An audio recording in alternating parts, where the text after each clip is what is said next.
Hello, welcome back, everybody. Hello. Welcome back to Venture Starters. Hello, hello, hello. It is so great to see everybody. We already have over 100. Wow, first minute. I always love seeing that. Fantastic. So we're going to do a couple of things that are a little different tonight, but it's going to mostly be our community event. And then I have a bunch of announcements, including the rest of the August schedule and the September schedule. We're going to start to fine tune different events for specific segments of our community. So you'll learn more about that in just a minute. We're just still letting people in. I really want to thank everybody for being part of this journey with us. It's been a year, a learning experience year. And I think we're getting better as a community, and there's a lot of good ideas, and we're experimenting with things that I truly believe are going to turn out and manifest positive results for a lot of you. We already did have some great results in the first year. Number of you founders did find investors. Many of you founders found people to join your team. A lot of mentorship going on. Some of our service providers found clients. There was just basically a lot of good networking going on that helped build our event into what it's become. And I think in year two, you're going to see that we're going to keep growing, and I think it's going to improve. And I'm open to suggestions. So just want everybody to feel that you can talk to us about ideas and direction for the community as we figure out what we're going to do next. So a couple of things you'll see in my background, different imagery tonight. I have a bunch of videos that I've basically put as backgrounds to try and create more of a celebratory theme. If any of you would actually like to drink any beverages, please feel free to do so. Just make sure that you're at home. There you go, Francisco. I see at least.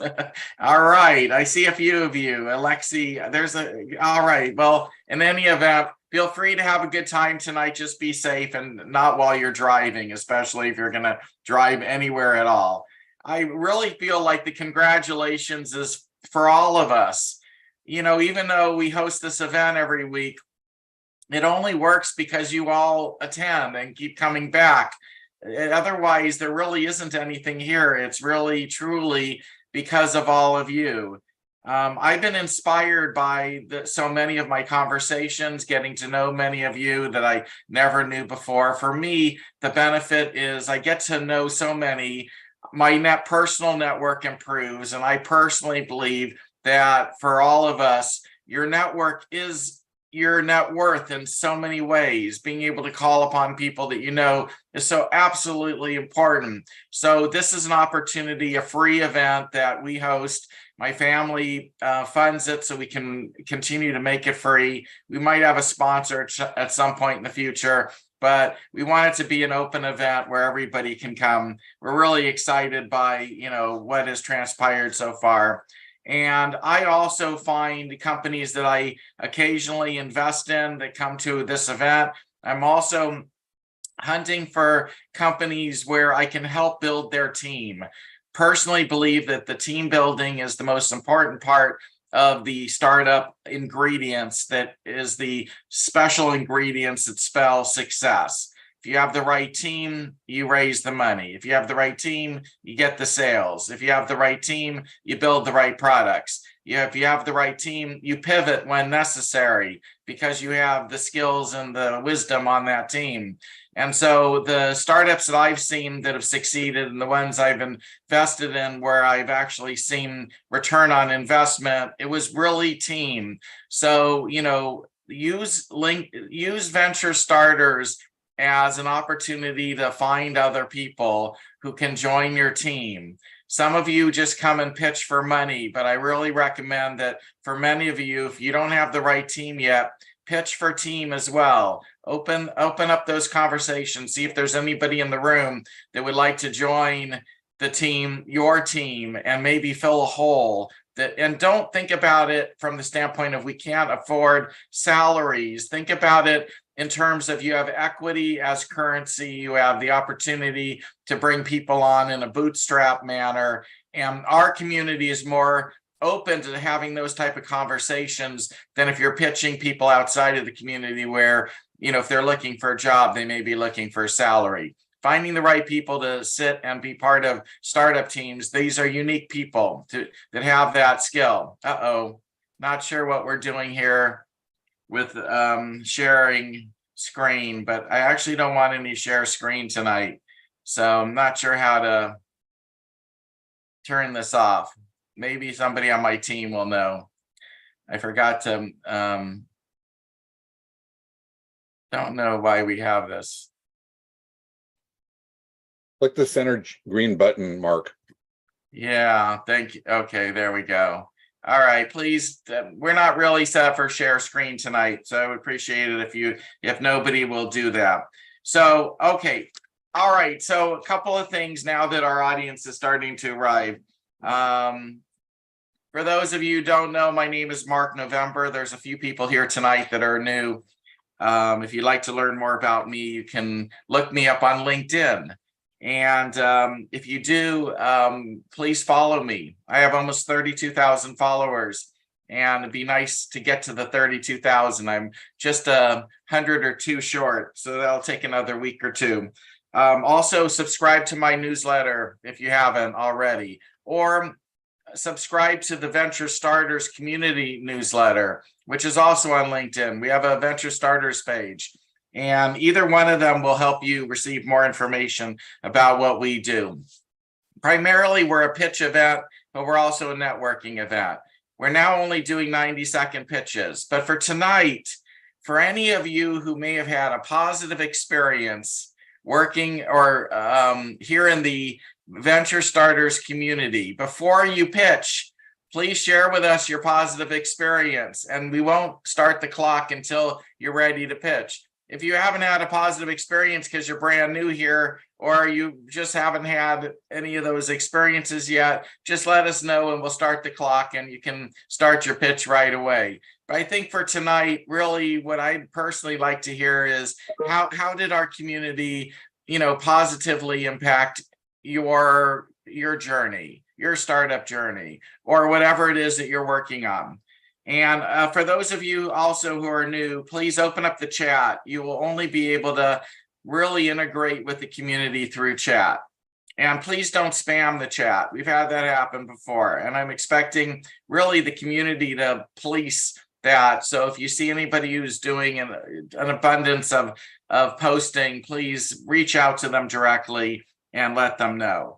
We're going to experiment again with some different times that we're going to start this event in both this month and September. I'm going to announce in just a moment a little bit more about our calendar coming up.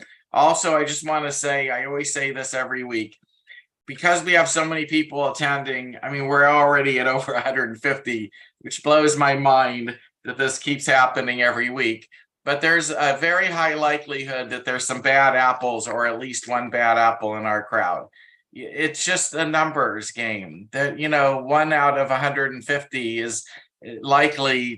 We're an open to the public event. So please be cautious about anybody you meet here, especially if they're saying that they're going to invest in you. Do your due diligence, make sure that they're really who they say they are. I haven't heard of any problems yet in a year. We've had a couple of minor issues. We've actually been a mostly very clean event, but because we have so many people that continue to participate, I'm expecting that there's a likelihood that we're going to find a few of these bad apples. If you come across any of them, please let me know. I'd appreciate it just to know. We hold these meetings every week. We're mostly a Wednesday meeting, but I am going to be announcing more next week than this week that I'm starting a new program called the Ambassador Club. What I need and if you would like to become an ambassador for Venture Starters, we're going to meet on Thursdays at 12 noon Pacific time, and it's free for the ambassadors. It'll actually be a paid event for those that don't want to be an ambassador. You can sign up to be an ambassador for free. but essentially it's going to be a much smaller group, and I'm going to try and help everybody in that group more hands-on and direct one-on-one. And it's going to be a weekly event. And the real reason for it is I need ambassadors who are going to help us market Venture Starters to their LinkedIn connections. I will be showing everybody that wants to volunteer to be an ambassador how to do it. It only is going to take 5 to 10 minutes of your time weekly to help us build an audience. It's not that difficult, and it's the way that essentially Luke and I started this thing back in August. I think Luke might be here tonight. He'll be speaking at some point. I'm here, Mark. Thank you. Excellent. But basically, the way Luke and I got this whole thing started was by inviting people who are already our first connections. Now, it helped that at the time we started this, had like 28,000 first connections. I'm now almost up to 32,000, thanks to all of you. But I would appreciate anybody who has any first connections that would like to, be an ambassador to help us out. One way you can do that is let us know next week, or if you want in the chat, let one of my assistants know that you're interested. Or another way is send an email directly to me at mark@venturestarters.com. You will be able to put that on your LinkedIn profile if it even matters to you or you care. But essentially, I would like year 2 of Venture Starters to be the year where we leverage the amazingness of this talented pool of founders and investors and people that want to be part of startup teams and service providers, and have you all help us do what Luke and I started to do, which now we need, now we need the help to move this a little further along so we can grow our community and be a little bigger. The rules of our events are always the same. Play nice, act nice. Our community is not designed to embarrass anybody. That said, tonight, I want tonight to feel a little different. So even though we're going to do 90-second pitches, if there's anybody in the audience that would like to ask a question or make a comment in between pitches, please just, turn your mic on and just ask a question. If you have no questions, that's fine too. The evenings are more fun for me when I hear a lot of voices in our audience rather than just my voice and the founders pitching. It's easier to get through all the number of people who want to pitch, and we may actually find ourselves with a problem not being able to get to everybody tonight. Let me see how many people we have lined up already. Oh, it's a huge number. Okay. Well, in any event, it'll be a fun evening for sure. But if anybody would like to participate in the activities and be present, feel free after the pitch to, chime in and let us know what you think, or offer suggestions or even compliments. For those of you that want to reach out directly to the founders, do that through the chat. And if you're going to be critical about something, please do a private direct chat. Don't put that out for the entire public. I'm trying really hard for this event to remain a very happy, friendly environment. It just doesn't feel right for us to turn this particular event, into something where it's more aggressive and antagonistic. So there will be some future events that we will be planning. I'm sorry about those background noises. People are registering to come in. I'm going to have to do something about that.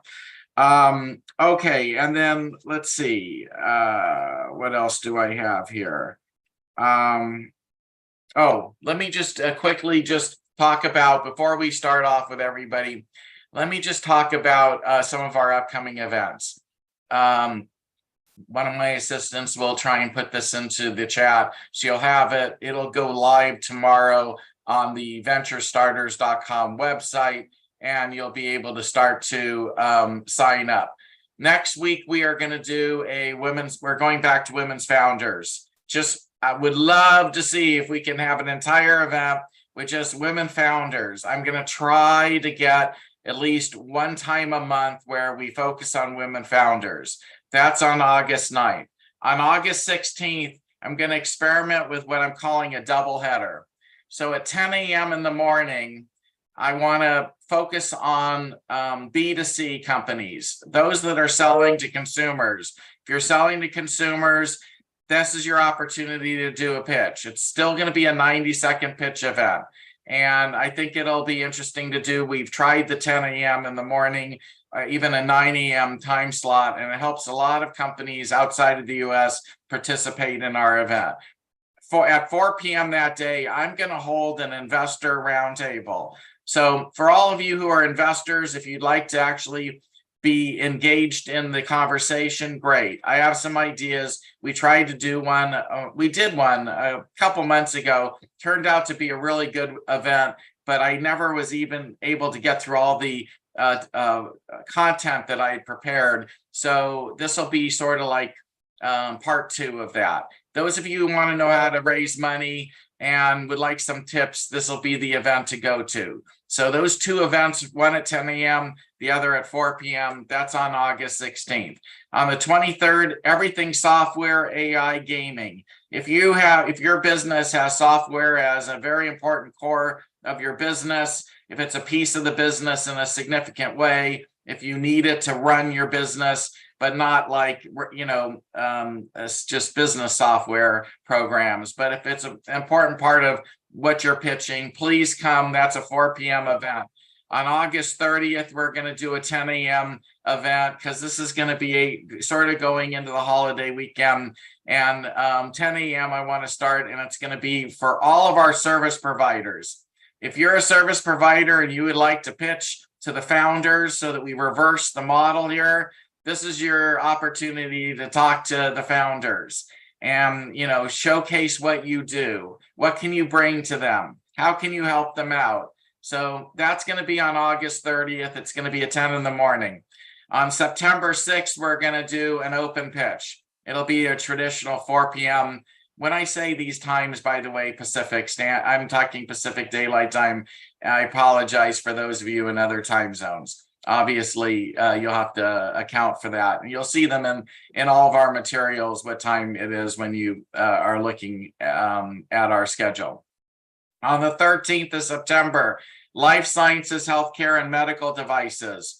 This is going to be a very big event. I'm actually on purpose setting it up for far enough in the future so I can really market and promote it. We have a ton of people in our community who don't come very often, who are in the life sciences, healthcare, and medical devices. That would also include mental health as well.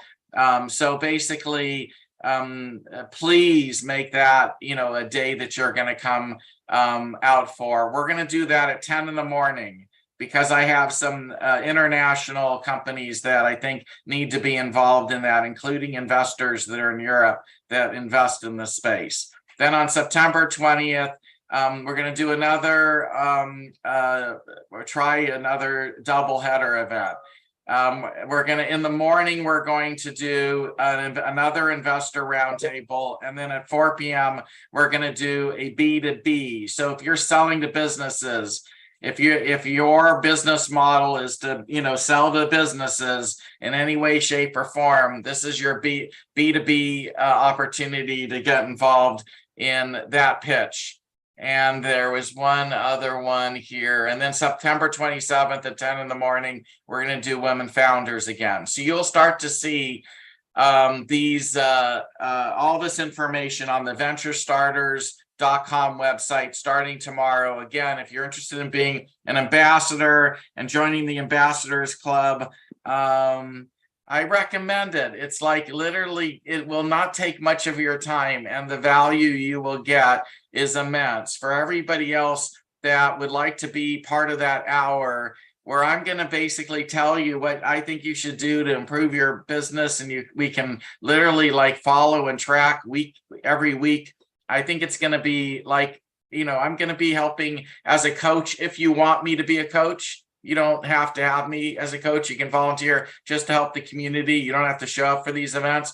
But if you'd like me to actually, act as a coach in a much smaller group, than 100 people, or 170 people, which is impossible for me to coach all at once. But if you're interested, it's free if you're an ambassador. Otherwise, I'm going to start charging $399 a month to be part of that. And I hope all of you will take advantage of it and make it free. It's not that I need your $3.99 a month. I just want you to know there's value in it. And in my opinion, you're going to get a lot of value. So if you're interested in participating in that, great. So before we get started, since Luke helped me get he planted the idea in my head to even do all of this, I'd just like to let Luke have a moment to say a couple of words before we go with everybody else. Luke? Can you hear me? Yes. Okay, great. So thank you very much for the opportunity to speak. It has been an amazing 1 year, and I'm really grateful for being part of all this.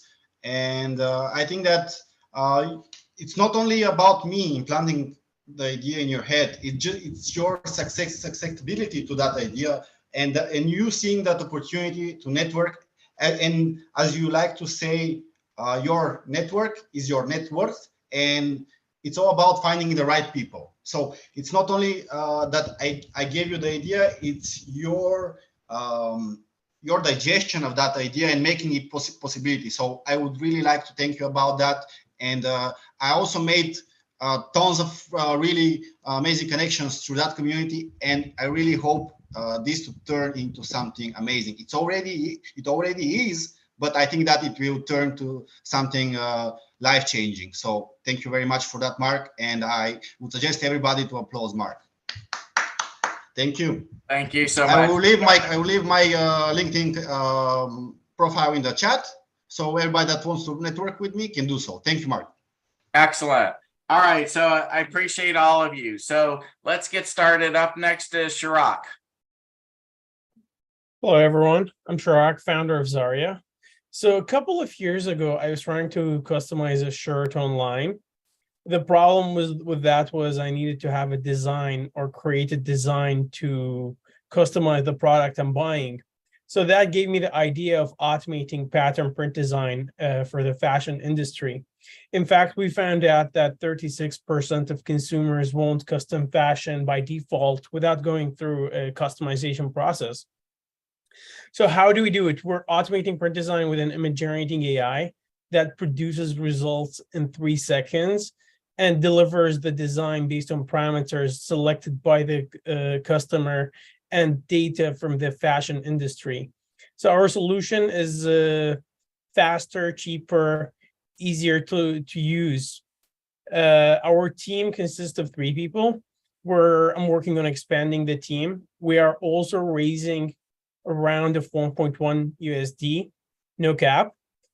Actively working on getting customers. We updated our marketing material, and my task for this week is to work on expanding the team and getting customers. That is all. Thank you. Thank you, Mark.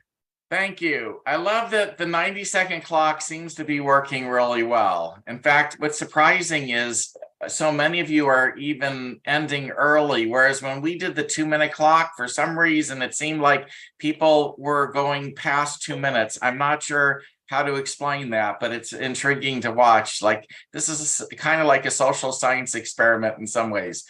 Up next is Parma. Hey, hi. Hi, Mark. Hi, everyone. So I'm actually providing ERP for small and medium scale businesses for free of cost. And it's been almost 1 year since we have launched our new product, which is like more scalable product and more efficient than the previous one. And we are in the market since 2019, and we have expanded it to 2 more countries recently, to US as well as to Mauritius, so that we can expand in African continent as well as in North America soon.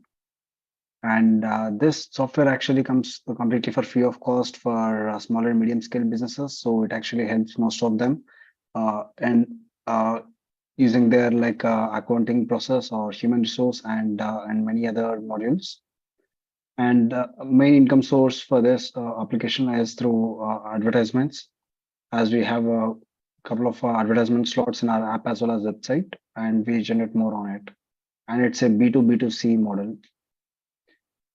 Yeah, and I've also got one co-founder from this particular meeting, since the last few 9 weeks, which I'm attending on this one. And currently, we are also trying to raise funds up to $500,000 to $2 million. If you're interested in that, please let us know. I'm just putting my details on the chat. Thank you. Okay, I think I heard you say you found a co-founder here.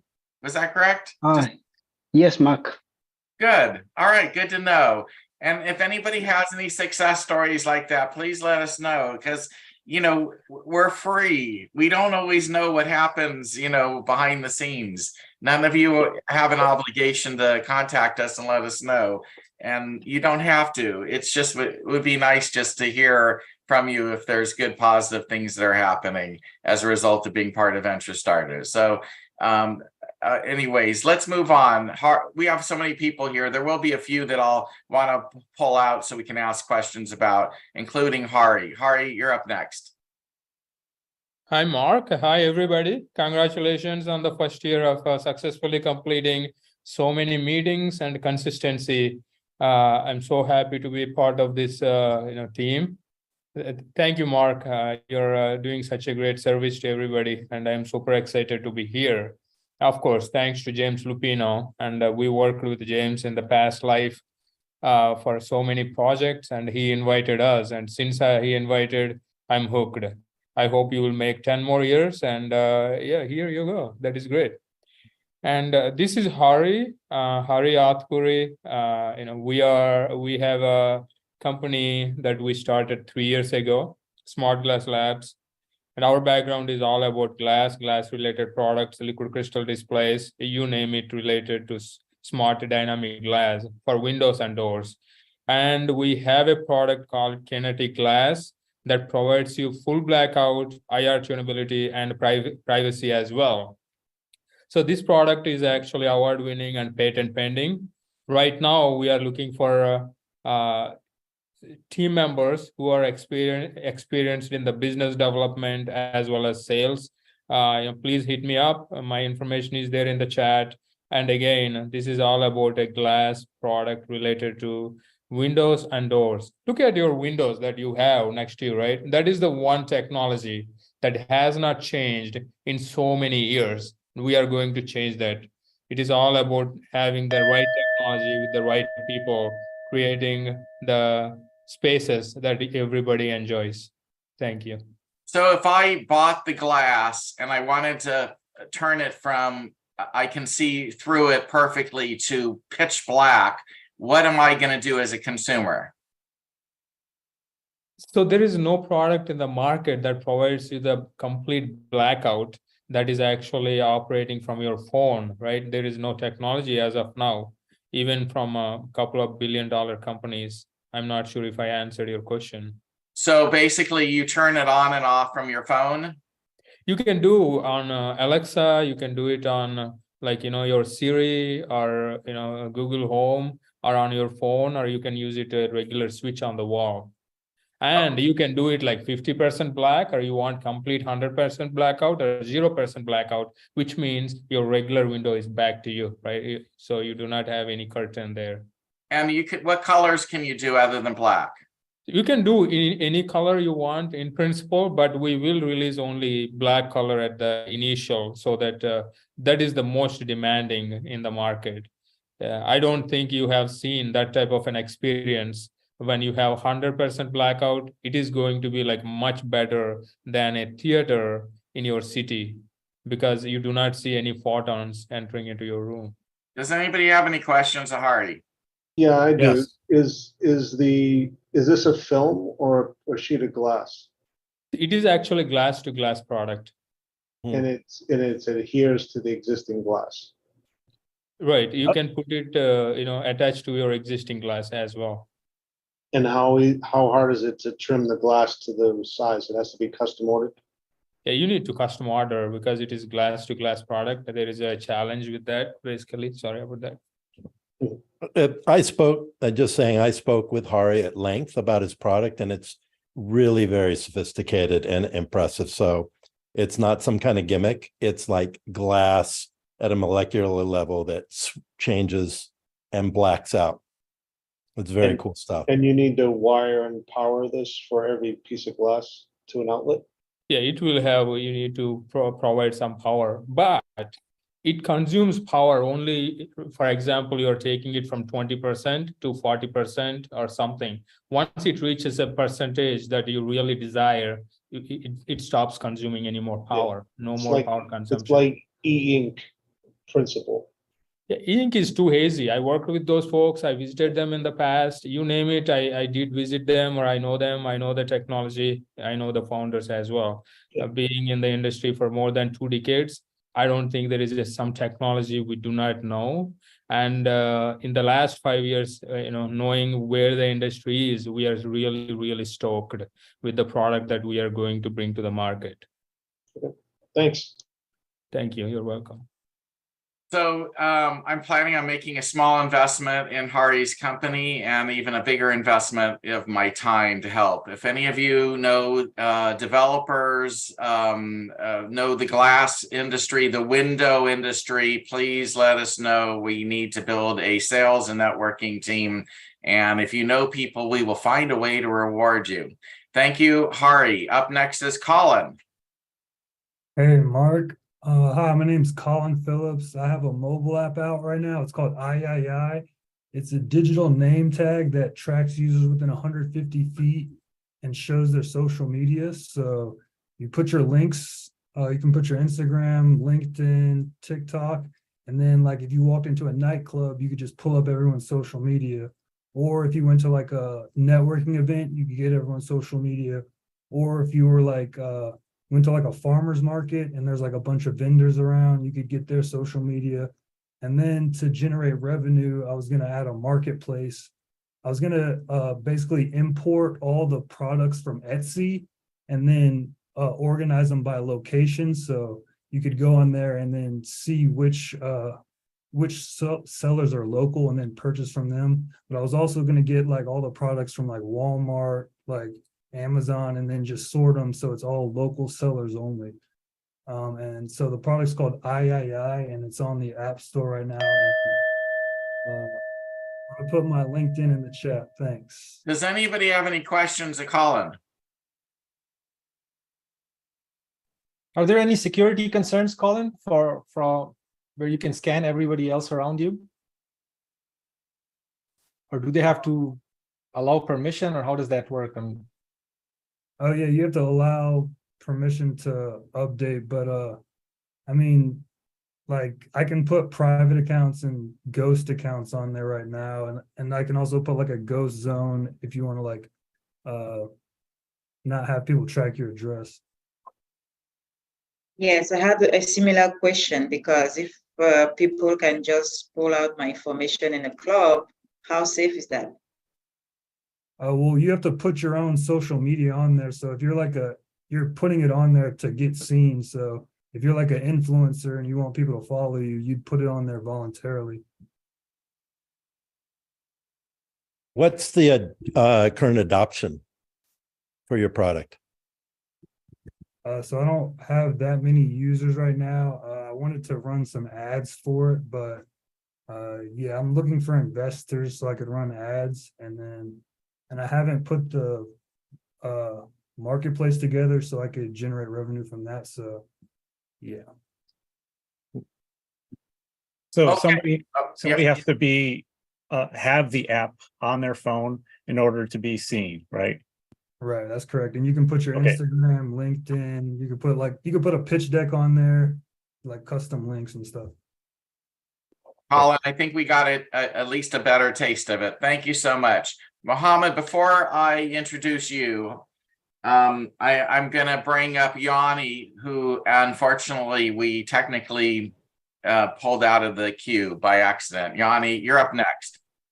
Hey, well, first, before I start, I just want to thank Mark for everything he's done for the community and especially for us. We took him up on his offer a few months back to help us transform our business. And I can say I'm here today confidently telling him that he has single-handedly changed our outlook. Literally used him to onboard 6 new people on our team. From a new board member to 5 advisors. And I'm talking titans of industry. We're we're talking board members from internet largest hotel chains to Expedia that manages $8 billion of revenue. I mean, these people are out of sight, and I wouldn't have been able to do that without Mark's help. So he is, we're very grateful, and anybody that needs the help, he's the man to get it done. So Thank you. Very So, nice. Go ahead. So energy costs are skyrocketing and everyone is feeling the pain in their wallet, and there's no let up in sight, especially for commercial properties. What if you could embrace a retrofit solution that would drive significant energy costs and reduce your carbon footprint, all with no capital investment? Did I get your attention? I'm Yanni Darrow, CEO of CircPlus, an enterprise plug and play automation platform that can retrofit into 60 minutes or less, save up to 40% on energy costs, and transform commercial properties, helping them step into the 21st century. So tonight on Venture Starters, I'm excited to share that we're unveiling a breakthrough smart room as a service model that will transform spaces with no upfront costs, all through a subscription model. This will catapult us to a leadership position in commercial automation globally. This is $1 trillion market from that, and it will drive our ARR through the roof. We've raised $2.8 million to date, looking for a $5 million pre-series round, 8 lead investor in place. Interested in investing, reach out today, and let's create a greener and healthier planet for us all. Thank you. Thanks, Yanni. And just to everybody else, please stay on mute during the event unless you're speaking, because it really does make a difference. That's the one thing that can really throw our events off. So please try the best you can. I really appreciate those comments. I want everybody to know what I love doing best is building your team, building teams. I know for sure if you have the right team, you fly. That's why team building to me is the most important part of this entire process. Mohammed, you're up next. All right. Thank you so much, Mark. And I am very excited to be part of this community. Thank you for building that. Shout out to Mark. So my name is Mohammed Tahir. I'm the co-founder, CEO and founder of Cloud Accelerator. I used to work for AWS as a senior solutions architect, where I helped startups and their customers build cloud native applications. Unfortunately, what I've seen that these startups and SMBs do not have access to experienced cloud architects because they're expensive. So what I did is I built a product for them. It's a B2B SaaS product called Cloud Accelerator. It empowers your existing teams to be able to build enterprise-grade infrastructures in AWS in just a few hours. So we do that. We have done all the hard work for you by building monitoring, security, cost optimization into the product. All you have to do is just write a few lines of code, and you will have an enterprise-grade infrastructure ready for you. If you're building MVP from scratch, or you're moving your existing applications from on-prem to the cloud, or from another provider to AWS, we can help accelerate that process for you. From a business value perspective, cost optimization will be the biggest one. You can save up to 80% in cost. Thank you so much. And if you guys know anyone who can help us incorporate a corporation in Delaware, I would actually like to talk to you. So thank you for that. Okay. Does anybody have any comments or questions? How does it compare to Landing Zone in AWS? So we have made it very customizable based on your existing application. You can change a lot of the things, and it's fully automated. Landing Zone does handle parts of it, but not to the extent that we provide the fine-grained control. So basically you build some scripts around sort of like Landing Zone to you can set up the, I guess, Kubernetes cluster, all the securities and everything. Correct. So we have extended each and every AWS services and actually hardened it so that when you use our product, you have certain compliance standards are already out of the box available or checked. Including identity and authentication and everything? Key management? Correct. That's also one of the components that you can use. Correct. Is it? Thanks. What's the certification level? Is it SOC 2 certified? Is it what level are you at? So we haven't done any certification per se because it's very dependent on the kind of application you're running also. And we obviously cannot know that in advance. From an architectural point of view, It's going to help you check a lot of the boxes, but what your application does, we cannot control because it's very business specific. Mohammed, this is Christy Verrig. I was just wondering if you have these, like a review service to find out if you can add value to a company.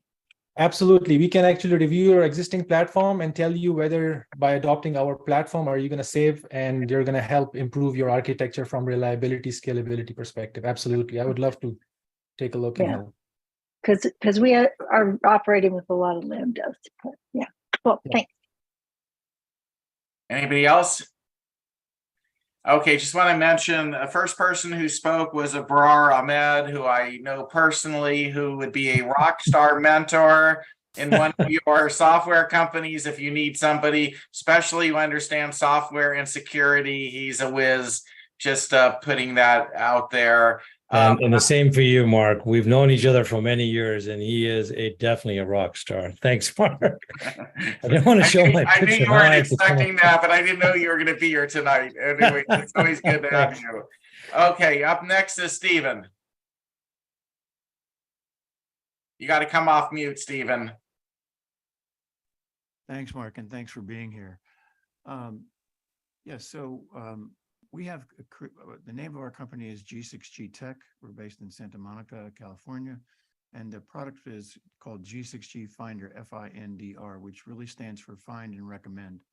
So we've basically created a search engine that is somewhat the opposite, if you will, of ChatGPT. In other words, instead of trying to do all things to all people, we're just focused on a single industry or industries. And we have a human curated database behind it. So there's no surprises and you get a very, very efficient answer. The specific use case we've created this search engine for is for a research person to find artificial intelligence software or bioinformatics software. So that is what's currently in the database. It's a graph type database, semantic web technology. And we started originally with a directory of software, and basically this is the second generation product, if you will. We can expand into different verticals and things like energy or law or IoT or blockchain, et cetera. Looking for 100 to 200,000 in angel investing. I've put in about 200K myself. And after that, to go into many different verticals, we'll need, into the few millions. That's it. All my information's in the chat, and feel free to reach out. And thanks to Mark, we've gotten some nibbles so far, and nothing closed yet, but certainly helpful. Well, nibbles are good. And next time you come, please try and get your microphone to be more elevated and louder, because it was hard for everybody to hear. Okay, just so you know. Does anybody have any questions? Because it does seem fascinating what he's doing. Any of our AI-minded folks? Nope. Well, you can meet Stephen in the chat. Stephen, it was a little hard to hear all of that. So, sorry, we didn't pick up all the nuances there. Put your contact info in chat, please. Yeah. Yeah, it's all in there. Can you hear me better now, hopefully? Just a little, but not really. You might need to work on that just for future presentations. Thanks for the but you look good visually. That much you got. Just the volume part of it. Okay, up next is Timothy. Hi, I want to talk about my positive experiences. So when I first joined Venture Starters, I wasn't really looking for investors or people to join my team. I learned that your net worth is your network. And as a result, I'm working with world-leading celebrities because of Mark's education. So that's my positive influence. But I'm ready to start now. Okay, clock. All right. Hi, I'm Dr. Timothy Riley, CEO and Scientific Director of Aja. I want to thank Mark for this opportunity. Today, I want to talk about Aja's meteoric success in the form of traction and rapid growth. Aja was selected by Beyonce and her Be Good Foundation as one of the winners of her global business small business competition to join her business accelerator. As a result, Aja is invited to attend her business dinner party this Friday in Washington, D.C., which is hosted by her Be Good Foundation, and join her accelerator program. Winning this competition will definitely grow Aja rapidly. Beyond just being selected by Beyonce's Be Good Foundation, We've consulted with NIH, the CDC, and White House on COVID and anti-aging technology. A large amount of government's response to COVID were a result of providing our research and response plan to the government. Before our influence, the feds weren't even suggesting wearing masks to the public. So we've definitely influenced them a significant amount. As a result of Beyonce's generosity and our rapid growth, I'm going to open up sales of stocks from Audra one last time for the next few weeks. If you're interested in investing or joining our star-studded team, let me know. We are fundraising $2 million and I've already funded part of it. Message me in the chat if you're a serious buyer and want to join our team. Link will be in the chat. If your network is your net worth, then Audra is worth billions, knowing and influencing the most powerful people in the world. Anybody have any questions? Then meet Timothy in the chat. Up next is Tom Brady. And I hold, Tom, before you start, I'm going to mute the room. You're going to have to unmute because there's just too many people here and it's hard to tell where the open mic was. Well, thank you, Mark. Happy anniversary. Flow Pharma, talking about today, we're a biotech company that uses AI to discover drugs, and our team has already won contracts with the U.S. Army and the Defense Department. We are celebrating the fact that the Kingdom of Saudi Arabia asked us to come over. We made 8 trips. We landed the first breast cancer collaboration agreement on May 11th, and they opened the doors to us to also study glioblastoma, which all of you know is brain cancer. So we're able to develop these drugs quickly using artificial intelligence. We have a dry powder process that's patented with 10 patents around the world. And we have 10 scientific articles validating our work. Right now, we're raising $4 million on a $27 million pre-money valuation. If you're an accredited investor, the minimum amount is $50,000. I've been able to bring in 220 investors to the company since I started, and we would be happy to go through the deck at your leisure. I'm very appreciative of this network, and I've made many friends offline. So if you need to find me on LinkedIn, I'm at Tom Brady at Flow Pharma. That's FLOW PHARMA. And if you would like a deck, you can just send me an email at tbrady@flowpharma.com, and I'll have our investment bankers in Cleveland, Ohio, send you a deck. We are endorsed by the Cleveland Clinic, by the head of research, breast cancer research, Dr. Julie Lang. And this is a great honor for us. So thanks for your attention. I surrender my time. Thanks. I'll leave my details in the chat. So Tom, what advice would you give to the other founders who have not been as successful at raising money from 200 plus I found it on the web. For if you're an accredited investor, the minimum amount is. Wait, hold on. I don't know what that noise is. Sorry. I don't know. The key to raising money is everything is based on trust. Tom, try unmuting. I'm sorry. We had somebody in the background that was making a noise there. I just had to deal with it. The key to successful fundraising, in our experience, is establishing credibility up front, having a polished deck, hitting milestones and documenting that in your deck, and then having a strong board, as you say, a strong team.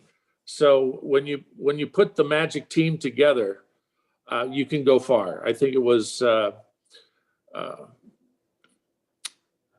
Apple's founder, Steve Jobs, who said, you can go alone by yourself, but you can go far with a team.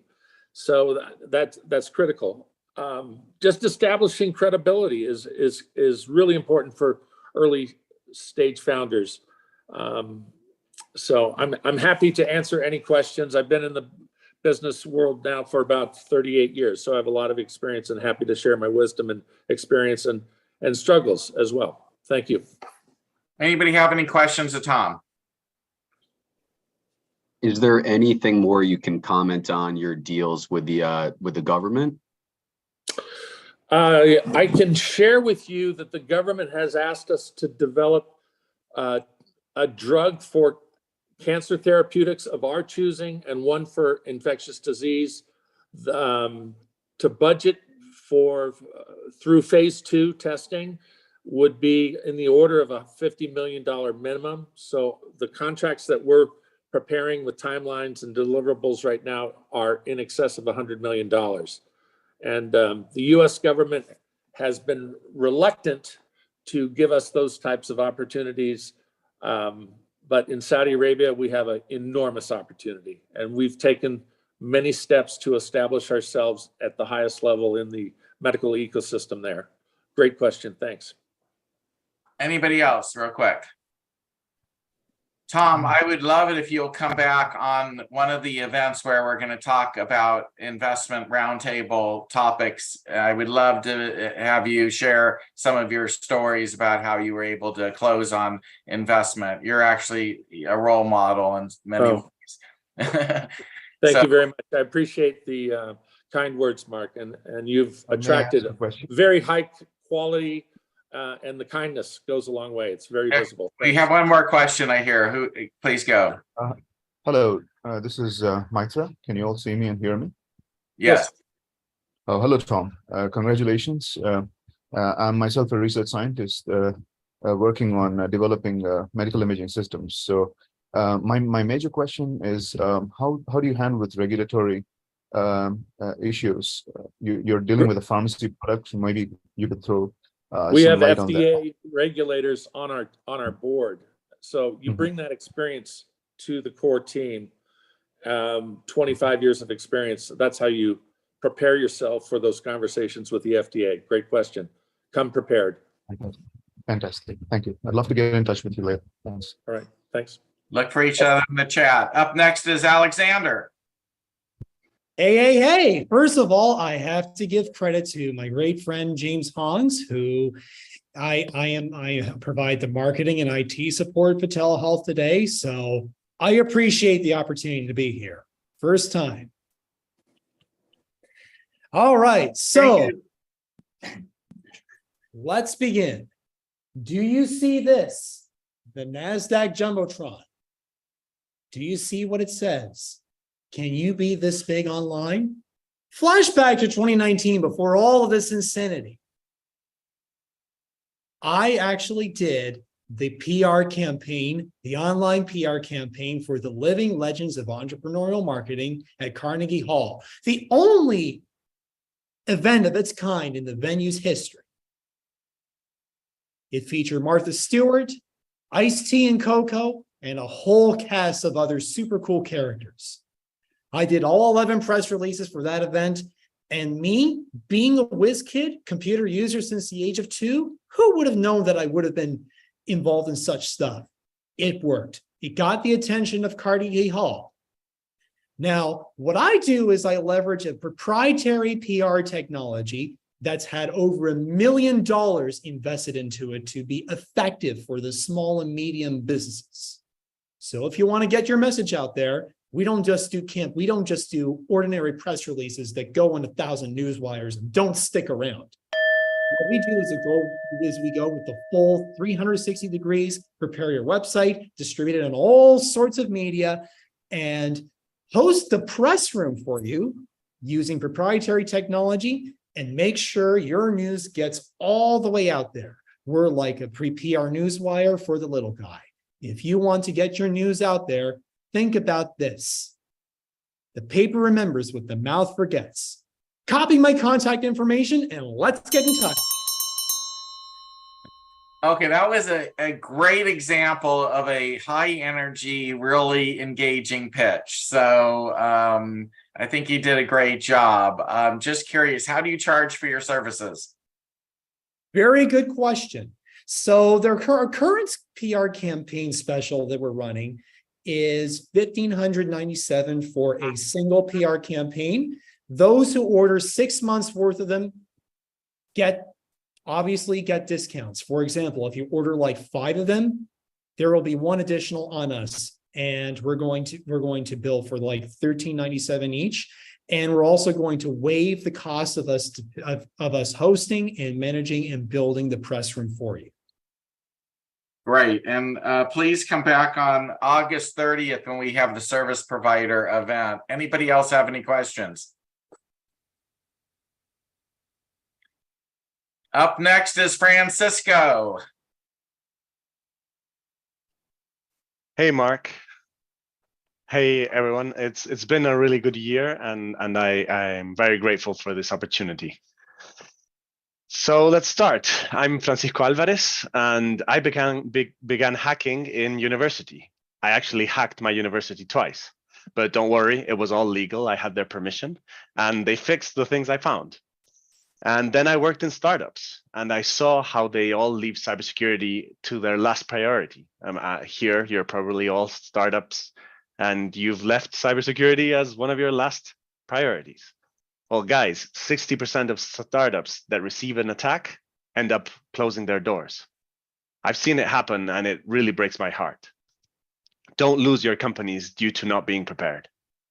At Bluelock AI, we built a low-cost solution aimed at you, the startups. It stops hackers on their tracks using the latest in AI. Contact me if you're looking for cybersecurity solutions. We aim to protect you. And we're also looking for a sales partner with experience in B2B sales. So my info will be in the chat. Stay safe, everyone. Any questions? Are you mostly consulting, or I'm not clear? No, we've built a platform that detects hackers before they complete their cyber attacks. It uses predictive AI to analyze the user interactions between the users and your online platforms. So your clients then pay you monthly to do something for them, or are you embedding your software into their software? How are you integrated with with them? We use an API to connect to their software, and we read their interactions, pass it through our system, and then you get your solutions. My details, yes, I'll send them right now. So basically, your software is completed and working, right? Yes, it's working. We already have 3 clients. So you're just in need of scaling. Yep, scaling, looking for more clients. Any of you who are building software solutions and don't know much about cybersecurity, we can help you. We've actually just built a dedicated OpenAI ChatGPT model that is focused on cybersecurity. So if you have any cybersecurity questions, or you think, hey, maybe I've been hacked, my computers are working slow or anything, you can go on our site and ask the model, and it's trained on the GPT model and also on some of our own data. Anybody have any questions? Yeah, so if you're using ChatGPT and you're exchanging data, where do you house the data? Is it in a private data lake, or is it being shared with ChatGPT? It's the model that is offered through the OpenAI and the Microsoft partnership we have is we use the GPT model, and it also reads from a bucket of the files and data that we have. It's a shared system. I think I'll talk to you offline. I'm interested, so I'll catch up with you a little later and dig more into cybersecurity. Thanks, Mark. Did my info go out? Well, I'm going to send it if it hasn't again. There it is. I just sent it out on the chat if anyone isn't interested. Oh, okay. Yeah, thanks. Okay, we're gonna move on. Up next is Garrett. Great. Thanks so much, Mark, for creating such a great community and letting us all come here and be a part of it. So I'll get started. My name is Garrett Lang. I'm the founder and president of Playrate.com. We rate individual menu items at restaurants. I'd love for people to add a comment saying, yes, if you would use our app to find the highest rated menu items at a restaurant you go to. Now imagine that you get a 30% incentive towards your next order for trying and rating alcohol or any of the 8 highest rated menu items at a restaurant. Type yes in the chat if you would use our app for that. The next, imagine that you get an additional 30% on your first order from the restaurant. So now you're at 60% to come back for a second visit and 30% to come back for a third visit if you try new top-rated incentivized menu items. Type yes if that would get you to use our app. You can order pickup, delivery, and before too long, we'll do dine-in as well. Through any order type, you get separate checks with your group of friends, even with large groups with no extra work from the restaurant. We also really help our restaurants become one of their diners' 5 to 6 go-to restaurants that they order from all the time, a coveted spot that no competitor can help restaurants break into. We're looking for revenue share salespeople and introductions to restaurants or those who sell to restaurants. and I'm open to investor discussions as well. Any questions, I'm happy to answer them, and I'll put my info in the chat. Is your app complete and running and up? I mean, you have customers. Complete running. We've had regular orders for over a year. Anybody have any questions? Hey, Garrett, Yes. do you guys, where are you guys located first? I'm based in North Jersey. We have restaurants in New York City, New Jersey, Florida, a couple of food trucks in California, and we'll soon have some in Phoenix. Okay, we should talk because we do reusable containers for food service business. Cool. Reach out to me. Yeah, sure. Okay, do you leave your LinkedIn in here? I think I just did. Yes, I did. Okay, I'll reach out to you. Thanks. Anybody else real quick? Okay, we're gonna move on. Alexi, you're up next. Thank you. Hello, everyone. My name is Alex. Before we start, I'm a senior manager at IMU Studios, and let me take a moment to say happy birthday to Venture Starters and congratulations its founders. This is truly something. So our personal result, because I believe the consistency is the key. So I attend almost every venture session, so I learn a lot. And recently, we've got a message from, let's say, golden message to send our pitch deck directly to one of venture investors and founders. This was something unbelievable to me. So that's why I keep coming here and keep pitching. So thank you, everyone, for investing your time into our meeting today. Let me start. Can we? Yes, go ahead. Wonderful. Long story short, we welcome everyone who is interested in entertainment and especially in games. Our product is a video game, Thunder, an open world team game built in incredible Unreal Engine 5, featuring organic, high fantasy, and photorealistic art direction. Our economics is based on Web3 crypto marketplace. Our competitive advantage is that real gamers own a part of the game, gain value while interacting with Thunder universe, and build wealth while playing the games. The market capacity is huge. Last year, it almost reached $200 billion. With our streaming TV shows, game, and novels, Thunder is about to take 1% of the market in the next 3 years. How investors make money? Due to our constantly gaining wealth, investor gets 6% from every Thunder universe, which will multiply your return up to 26 times in next 5 years. At the moment, we built open world map, characters, lore, marketplace, and 80,000 organically gained game testers. We asked for $3 million for a year, and in December 2024, we launched the game. I'll leave my contact information in the chat. Thank you so much. Is there any way of knowing, I mean, is there any way of seeing the game before the 3 million is invested? I mean, yes, of course. Yes, of course. Once you contact us, we will arrange the meeting where we'll show you, and you will be able to play the game with us or just see Let's Play video. Yes, of course. Anybody have any questions?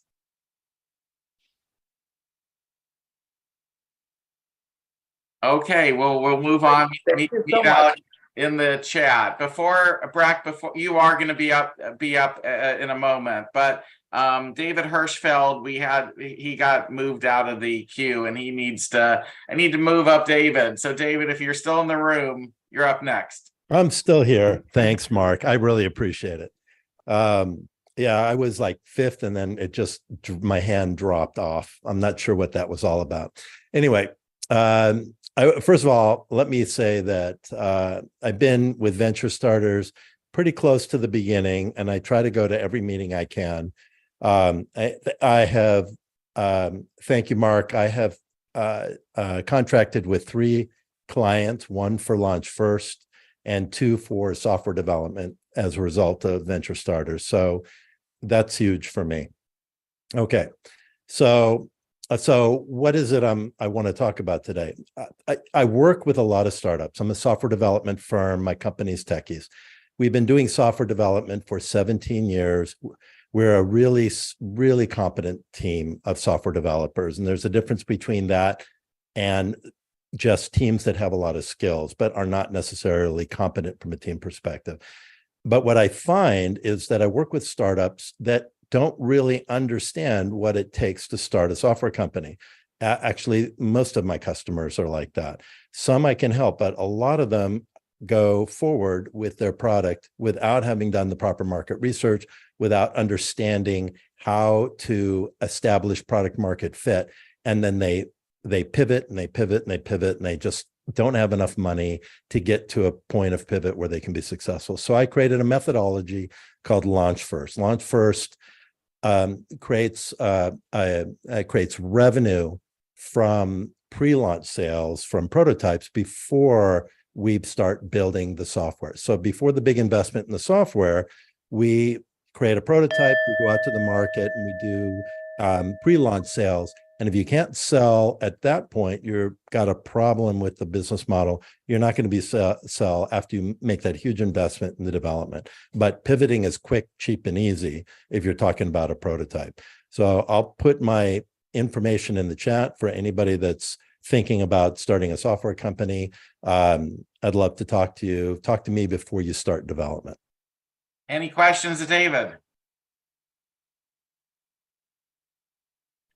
Just my personal opinion, I think his model makes a lot of sense. As an investor, I would prefer to see that you make sure you have market fit before we put all the money into that software. You'd be amazed how many times that even though you think you have market fit, you have to pivot, change, adjust. And David is very useful in that exercise. Up next is Breck.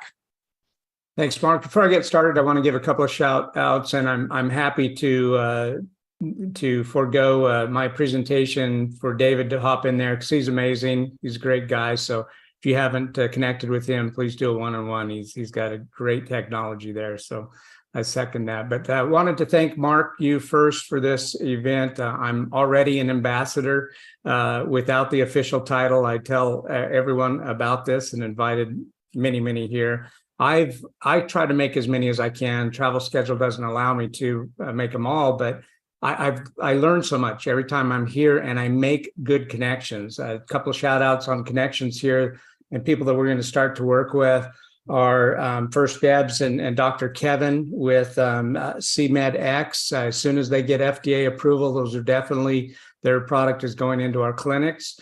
Also shout out to Dave and Gunther at Energy.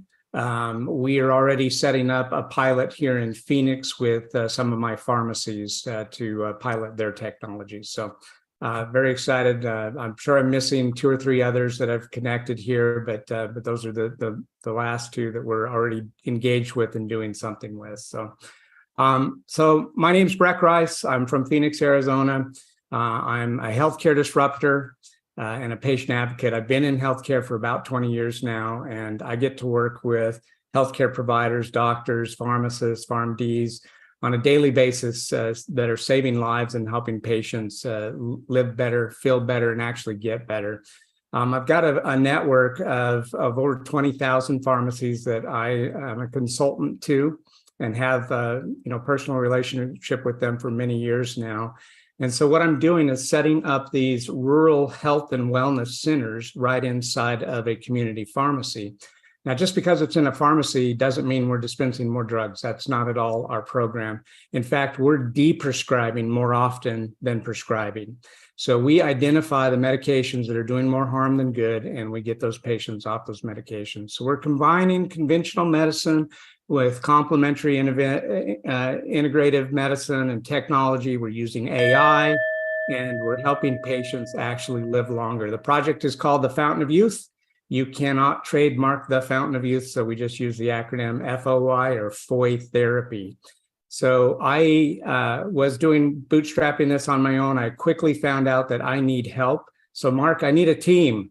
And I also need to raise a little money so that I can pay some implementation folks. So I'll put my information up in the chat. Love to talk to anyone that's interested.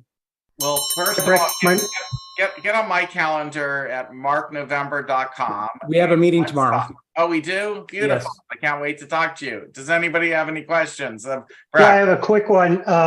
Breck, have you known anything about bioelectronic devices in medicine, where we're developing technologies with electronics to reduce the amount of medications that's used, targeted, so it's more advantageous? Yeah, so I'm the bioelectronics that we're currently utilizing in the clinics is more on the PEMF side of things, but I would love to talk more about what you're talking about, because we're using PGX today to identify which medications metabolize and which don't. Okay, look, keep it simple. Look me up. I got your email. We need to talk. Serious. We need to talk. Okay. Thank you. Excellent. Love to. Dr. Crystal, did you have a comment? Actually, related to that topic, I'm Dr. Christoph Yellow. So in terms of deprescribing, how does that work in terms of the logistics of how do you take someone off of medications that they've already been prescribed? And I agree with the previous comment, the future of psychotropics is in bioelectronics. It is in psychedelic pharmaceuticals. However, in the right now and right here, people are on these prescriptions. How do you take people off prescriptions without having a prescriber present? How does that work? Yeah, no, prescribers are very much involved in this. So the doctors are, like we had a patient with 28 medications. We thought she should have been on 4. We were able to get her down to 8. So we eliminated 20, but the provider was very much involved and said, no, these 8 have to stay in place. What usually happens is that drug 1, 2, and 3 actually serve a purpose. They're actually helping, but drug 4, 5, and 6 are masking a symptom of drug 1, 2, and 3. So who is the? Can I make a quick comment on that, please? Bioelectric medicine is being encompassed by all the major pharmacies right now because it's an ability to reduce the amount of medication that's used to provide better outcomes. And it's a huge field that's just opening up. Want to hear more? I invite all of you to come to our life science, healthcare, medical device, and mental health day, which will be coming up in September. Love to talk about this further. Up next is Daryl. Hi, Mark. Great to see you and be part of the community. A couple of quick shout outs. One to you. I've had the privilege and honor of borrowing some of your time, a couple of one-on-ones, and got to meet many members of the team. I've enjoyed probably 12 or 15 of these meetings. I've met easily 40 or 50 folks for one-on-ones, and that spans software folks, service providers, fellow co-founders, you name it. So you've put together an excellent community. My mug has been on some marketing. So yeah, I remember the early days, but yeah, I salute you on the success here, and I'm happy to always be an ambassador for you. And I'm looking forward to sharing updates. So we could start the clock. Thank you. Okay. So hi everyone, I'm Daryl Haberman, and I'm excited to tell you about Recody, a multi-tenant SaaS platform that will revolutionize the way that teams, fans, athletes, and venues interact with each other in the sports and entertainment industry. We're a team of longtime sports executives that have come together to solve a real problem: how to develop needle-moving, evergreen relationships with fans. Poor marketing ROI, social media, and on-field performance have led to frustration across the space. Our private label, high-margin product will help teams work smarter, not harder, to utilize user-generated content from fans to integrate them into a wide variety of multimedia experiences and metaverse platforms. This will allow fans and franchises and teams to start collaborating easier and build symbiotic relationships. We're currently in the process of signing up 7 to 10 pilot partners across the industry, and we aim to launch our MVP next month. We've secured our lead investors and have raised $200K towards our $500K pre-seed goal. Thank you for your time, support, and consideration. Happy to answer any questions and connect directly in this chat and on LinkedIn. Appreciate it. Daryl, thanks for being part of our promotional materials for almost since the beginning. And I appreciate you've been there. And it probably has been at least 15 weeks, if not more. Of the early adopters that you're trying to set up these pilots with, are any of them major league teams? Yes, in fact, my background was with the NHL, and the other members of the executive suite and the advisory teams have worked at major league sports as well. So we have some pilot conversations already with teams at the MLB, NFL, NHL level. And we're very sport agnostic. So we're looking to work with women's sports, individual athletes, even have some conversations amongst the 350, 400 that we've gotten validation from with venues and expos. So there's, covering all the bases. But yes, our early adopters are the innovative brands in those major sports, and also some of the European sports that are coming back here to North America, where we're going to launch and focus in first. Anybody have any questions, Daryl? So, go ahead.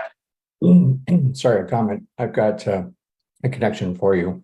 In other parts of professional sports, there's perfect contact for you. So send me an email and I'll hook you up. I appreciate that, Adam. I'll certainly connect with you soon. If any of you are into sports and you have investment dollars, this is a way to get involved with sports. And Daryl's really part of that whole community and world. He's a great guy. Please reach out and get to know him. Definitely worth your time to meet him. I appreciate the kind words and love, Mark, and thank you so much for the outreach. My pleasure. Up next is James. Hi, thank you, Mark. And a few kind words for everyone. For a quote, how's that? A rising tide raises all boats. So when one of us succeeds, we all succeed. So I have met some awesome people here, and I do find myself looking forward to seeing everybody. Caleb, Christina. Speaking of Christina, I'm dropping a link because she named dropping in. You can vote on her. She's up for like some kind of promotion thing. So again, if one of us wins, we all win. Let's support each other, and we can make things happen. And also a quick shout out to Alexander, who's on here for the first time. You guys already heard him. He's been a blessing to meet. He was like, he knew that I was a little bit financially challenged. He's like, I don't care. I believe in your thing. Let's get it done. Let's make some money. We'll work together. We'll make it happen. And so he's a great person to work with. I recommend him. And I'm ready to start. Thank you. Okay. So I want to take you guys on a time machine here, okay? And I'm taking you back to 1999, okay? And what I'm offering you right now in 1999 is Amazon and Google stock, okay? You can buy it at the price that it was in 1999 right now from me, okay? And I'm telling you guys that because I don't want 20 years to go by and you guys say, oh, there's James. His company is worth what Google is, and I had the opportunity to invest, and I did, right? So I'm just trying to help you guys out and show you guys what's in front of you, okay? But no, in all seriousness, I work for crisis lines, and there's crisis lines all over America, and nobody's getting paid for it, okay? Nobody, it's not monetized, and yet the friendship line in San Francisco just had to close the rest of the country off and do only California. What is it that all these people are calling saying we're mad, we want this? Anything worth having is worth paying for. Even if you only pay $5 and you provide emotional support and you show them how to make money, you show them that they're great people and they deserve to make money. And then all of a sudden the business becomes monetized and it fixes this broken mental health problem that we have here in America by these things not being monetized. We do much more than mental health, but I'm out of time. I'm going to put my information in the chat right now, almost right now, and thank you for your time. All right, thanks, James. Does anybody have any quick questions? Meet James in the chat. Martin, you're up next. Hello. I'm Martin from Norway, and I've been attending some venture startups, and I really want to congratulate with the 1-year anniversary.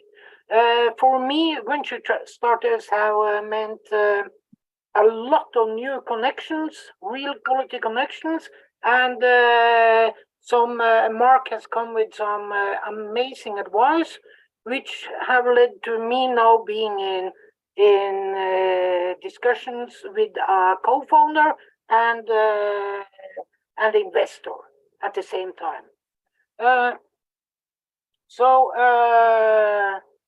I'm ready to start. So my name is Martin Sørnes, and I'm the founder of Hero Medical. We still test hearing about the same way today as in the birth of audiology in the years after World War II. I have invented a product for free field audiometry that's without headphones. This is an authentic way to test hearing, as it also includes the outer ear effects. 1.5 billion people in the world has some kind of hearing loss and some kind of hearing issue this very minute, and there are 430 million people with a disabling hearing loss in the world.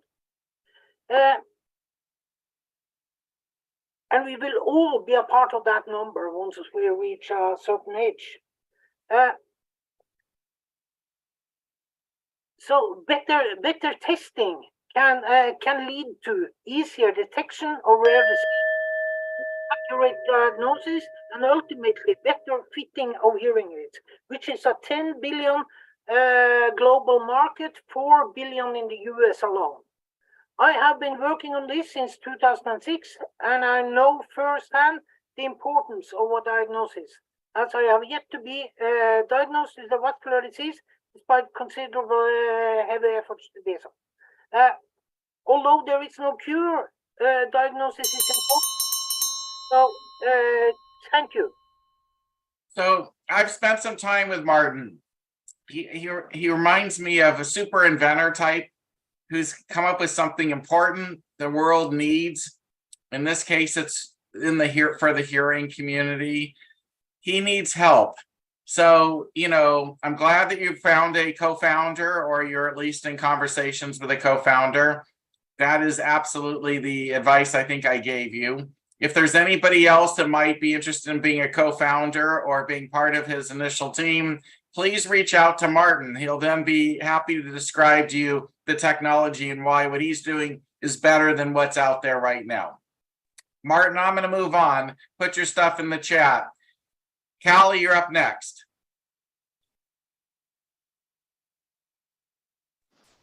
Hi, Mark. I'm finally set up. The container truck was like 3 weeks late and I had to buy everything. So we have double the house in Cleveland, basically. But we're here, and I really am happy that I got to come and say thank you to you for giving a forum for so many women. And I know that it's a big part of your family is talking about having more women doing more things in venture. And you have catapulted so many women. So I will be the one that thanks you. And for those of you that don't know me, I'm Callie Taub. I'm the youngest judge and mentor, and I have something burning like nearby that I have on fire for my artwork. Sorry, but it's like the sweatshop. Yeah, if you look behind me, you'll see I just did that skull art, and I did this art there for my new app. So beyond being the youngest judge and mentor from South by Southwest, I'm now 40. And part of being 40 is figuring out how to combine all of the things I did before this OpenSea, NFT, online meme culture shift from LiveJournal and the days of Friendster to now. And I've seen the evolution of utilizing my own online skill set. And so what I do as a company is twofold. Initially, we were a company that helped women go to market with go-to-market strategies. And now we also create our own products. So there's a two-prong approach. One of the ways that I help women go to market is through, I guess, my binder full of women. I know that sounds kind of corny, but it's really true. You don't lose friends, especially those that helped you, gave you a hand up, not a hand out. And so with that said, women, I implore you, I empower you, please come to next week, I believe is when you're doing this ladies' night again. I know that you will wind up doing well. I already maxed out my time. Mark, again, thank you from me from all of us. I also, it reinvigorated me. It makes me like have humanity for men in tech again. I love Blake Wind is like the reason that men in tech are great again. I'm the Girls Who Code lady saying this about Blake Wind. If you are a woman in business, you are in startup, the man of the hour, I hope he's here and in queue so that maybe you follows me, but he is literally every single good quality of someone that can help your startup. And I truly believe that if he's not here, that this should be the thesaurus definition next to his picture, because he really is such a valid, viable, wonderful human being. And I urge you all to get to know him. And I hope his Calendly just like blew up for next week. And with that said, feel free to reach out to me. I'm in Cleveland. I'm launching my new iOS app called Stability for mental health care and mindfulness. We are helping children and adolescents with the dense need but lack thereof of providers and service technicians. There are not the therapy providers for the dense quantity of population in need for pediatric mental health care. This is a great opportunity for someone that wants to use technology the right way. Callie, thanks for pointing out the Women's Initiative in Venture Starters. My family truly does want to see more women founders in our community and help get them, successful. Great shout out for Blake. If he is in the room, I concur entirely. And we're going to have to move on though. But next week, for the rest of you, even if you're male, please come out next week and support our women founders. Please still show up. And to the women, please come next Wednesday. Up next is Kyle.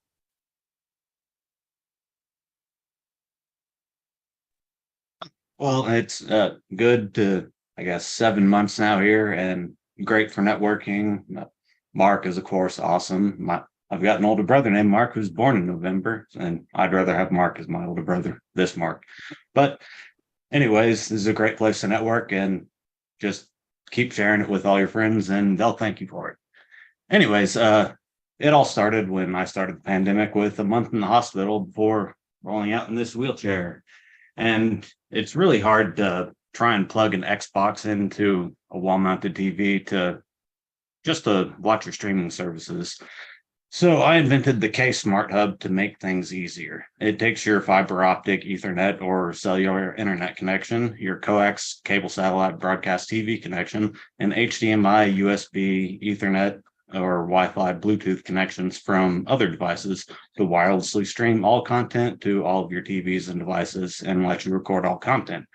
So it's your cable satellite broadcast TV, your streaming services, telemedicine, distance education, remote workspaces, gaming and esports, everything you really need or want, all easily available.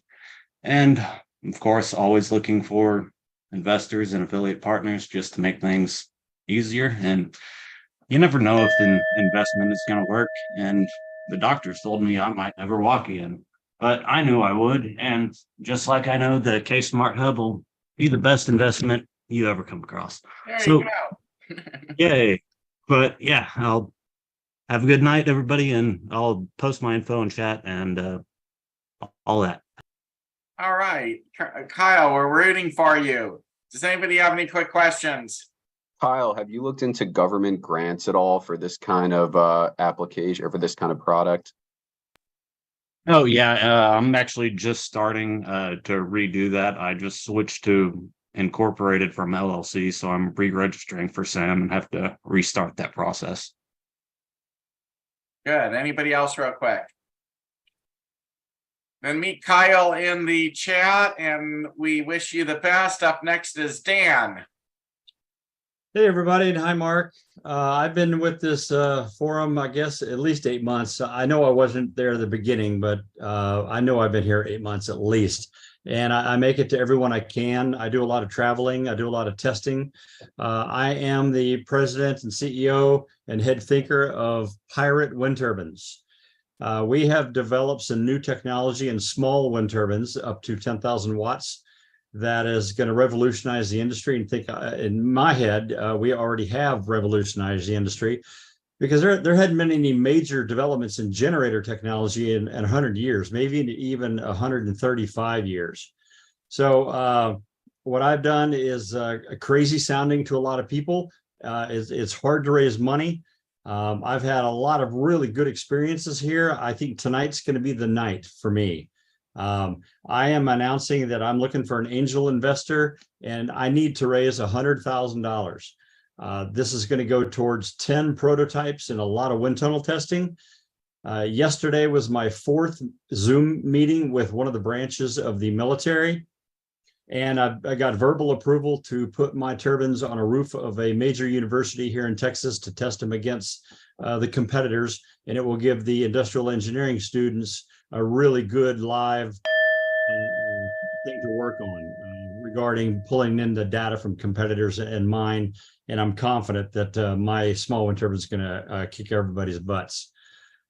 So I'd love to hear from somebody tonight. I'm also getting involved with SBIRs and STTRs. I was told by an individual yesterday on a call that I should get with the National Science Foundation.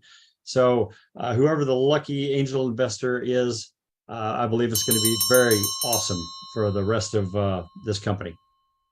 That's the right idea. The SBIR is definitely the place to go. Unfortunately, it'll take time, and that's why you probably need an angel at the moment. Yes. But you're definitely on the right track, and I look forward to hearing more about how well it tests when you actually can get your tests done. Hey, I have a meeting with you next week, so I look forward to. We'll talk about it. I'm curious to learn more. Up next is Jason. Hey, thanks so much, and congratulations to Mark and the rest of the Venture Starters team. Amazing milestone, and the fact that the room is so packed like this, that is just like you said at the start of the call, that is really the testament to your hard work and amazing. So I'm going to start my pitch. I'm really not looking for investors per se today, but always happy to field those calls. I will be submitting an IRB study about migraine headaches. That is the topic of conversation for the next 90 seconds, migraine headaches. So I'm CEO of a migraine medical device company, non-invasive, non-drug, non-electric. It worked on me 20 years ago. I said, this is too good to be true. How is this not out there for everybody after just a few treatments?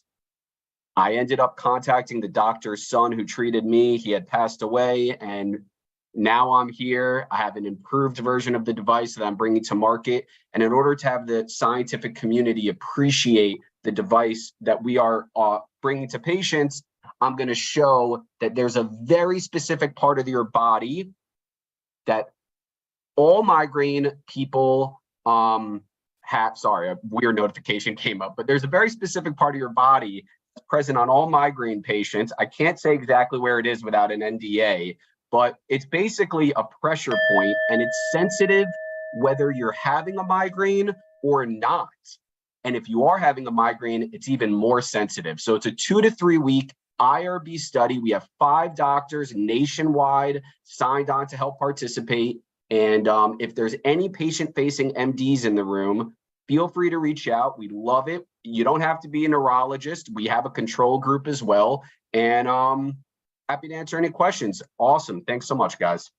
And I've looked at this, and this is a really interesting solution. It's like low tech solving a huge problem, and so the fact that Jason even recognized it, figured out what it is, and is getting this thing going. If any of you have loved ones that suffer from migraines and you want to be part of the solution, you should be talking to Jason. Does anybody have any quick questions of Jason? You just want to follow up on that really quick. greatly appreciate the kind words. And yep, it's just 1 to 5 treatments. We think it should be the first step in migraine care. It is low tech. That's for the patients. Trust me out there that there is a lot of incentive to make a really expensive high-tech device, but I'm trying to get this to consumers' hands comfortably, safely, affordably, and we're still going to make a ton of money to the investors in the room. We're still going to make a ton of money because the migraine population is so large. But you know, I do want to have a noble business venture, and that's kind of what got me here. I've extended my time. I'm in the chat. I'm hanging out. So thanks so much, guys. Quick question, Jason. Yes, sir. Does the provider need to be on site with the patient, or can it be done through telehealth? It can certainly be done through telehealth, this test. We need to talk. We have a meeting set up already, Mr. Rice. Thank you. Oh, awesome. Good. There we go. I love hearing those connections happening. Thank you, Jason. Up next is Marie. First of all, thank you, Mark. This is a great community. I don't usually come up, but I always love hearing the pitches, and we had such a great conversation. So I'm excited to talk today. So I'm ready. I'm Marie Roker Jones. I'm a 2-time founder in the social impact space. My experience in workforce development and also helping startups to build inclusive work environments. I'm now CEO of Curious Culture, and what we're doing is we're transforming workforce development. And we're doing that by preparing marginalized communities to leverage their curiosity to learn at the intersection of tech and art. So we're looking at generative AI, digital art, and really preparing them for the billion-dollar gig and creator economy. What I'm excited about today is that I am with the Artest Foundation, which is a nonprofit, founded by Ron Artest, the founder of NBA champion MetaPiece. And we are hosting a series of 5 events. These are for tech, art, and Web3. And we will follow up with programming. And this will be in New York City. And we are equipping youth in public housing, age 12 to 18, with the skills and mindset to thrive in the future of work. And the first event is going to be August 27th in Queensbridge Houses. So my ask to everyone, because there's so many smart people here connected, is that you help provide support, resources, whatever it is for these communities that are often overlooked or underserved. Please reach out to me in chat. I would love to connect with you if you're in New York City. Awesome. And Marie is targeting a community that absolutely is underserved. So if there's any of you who want to help in that initiative, please reach out to her. She's doing some really important, great work. Up next is Jess. USA.Healthcare. Today I'm pitching a wearable company that we have formed. And I had an epiphany about how to fix carpal tunnel. So I filed for a provisional patent. I made a rough design, and then filed for provisional patent. And then I brought some members on the team. We currently have 7 people, and I'm streaking $17,500. I made a link so then people can just purchase on there. There's Shop Pay financing available. There is only one of those available. There's also a referral bonus, so you get a referral bonus share. If you want to go, we partnered with softmatter.io, and we're building a wearable, the MVP prototype, and that is happening this fall, this autumn, or currently. Yeah. So anyway, I'll post the link. You guys want in? You gotta pay. So how do you know it will work?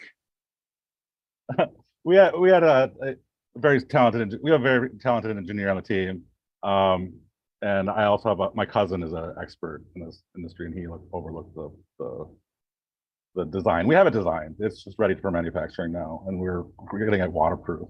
Have you been able to build at least like hand prototypes or some simplistic ones to see if it actually is working? We have the parts list, but we haven't purchased the thing to make and sewn it up yet. Got it. Okay, just so we know where you're at. All right. Thank you for that. Now that's a great idea. Well, a lot of people suffer from this problem. So if you actually have a solution, it would be great that it was brought forward.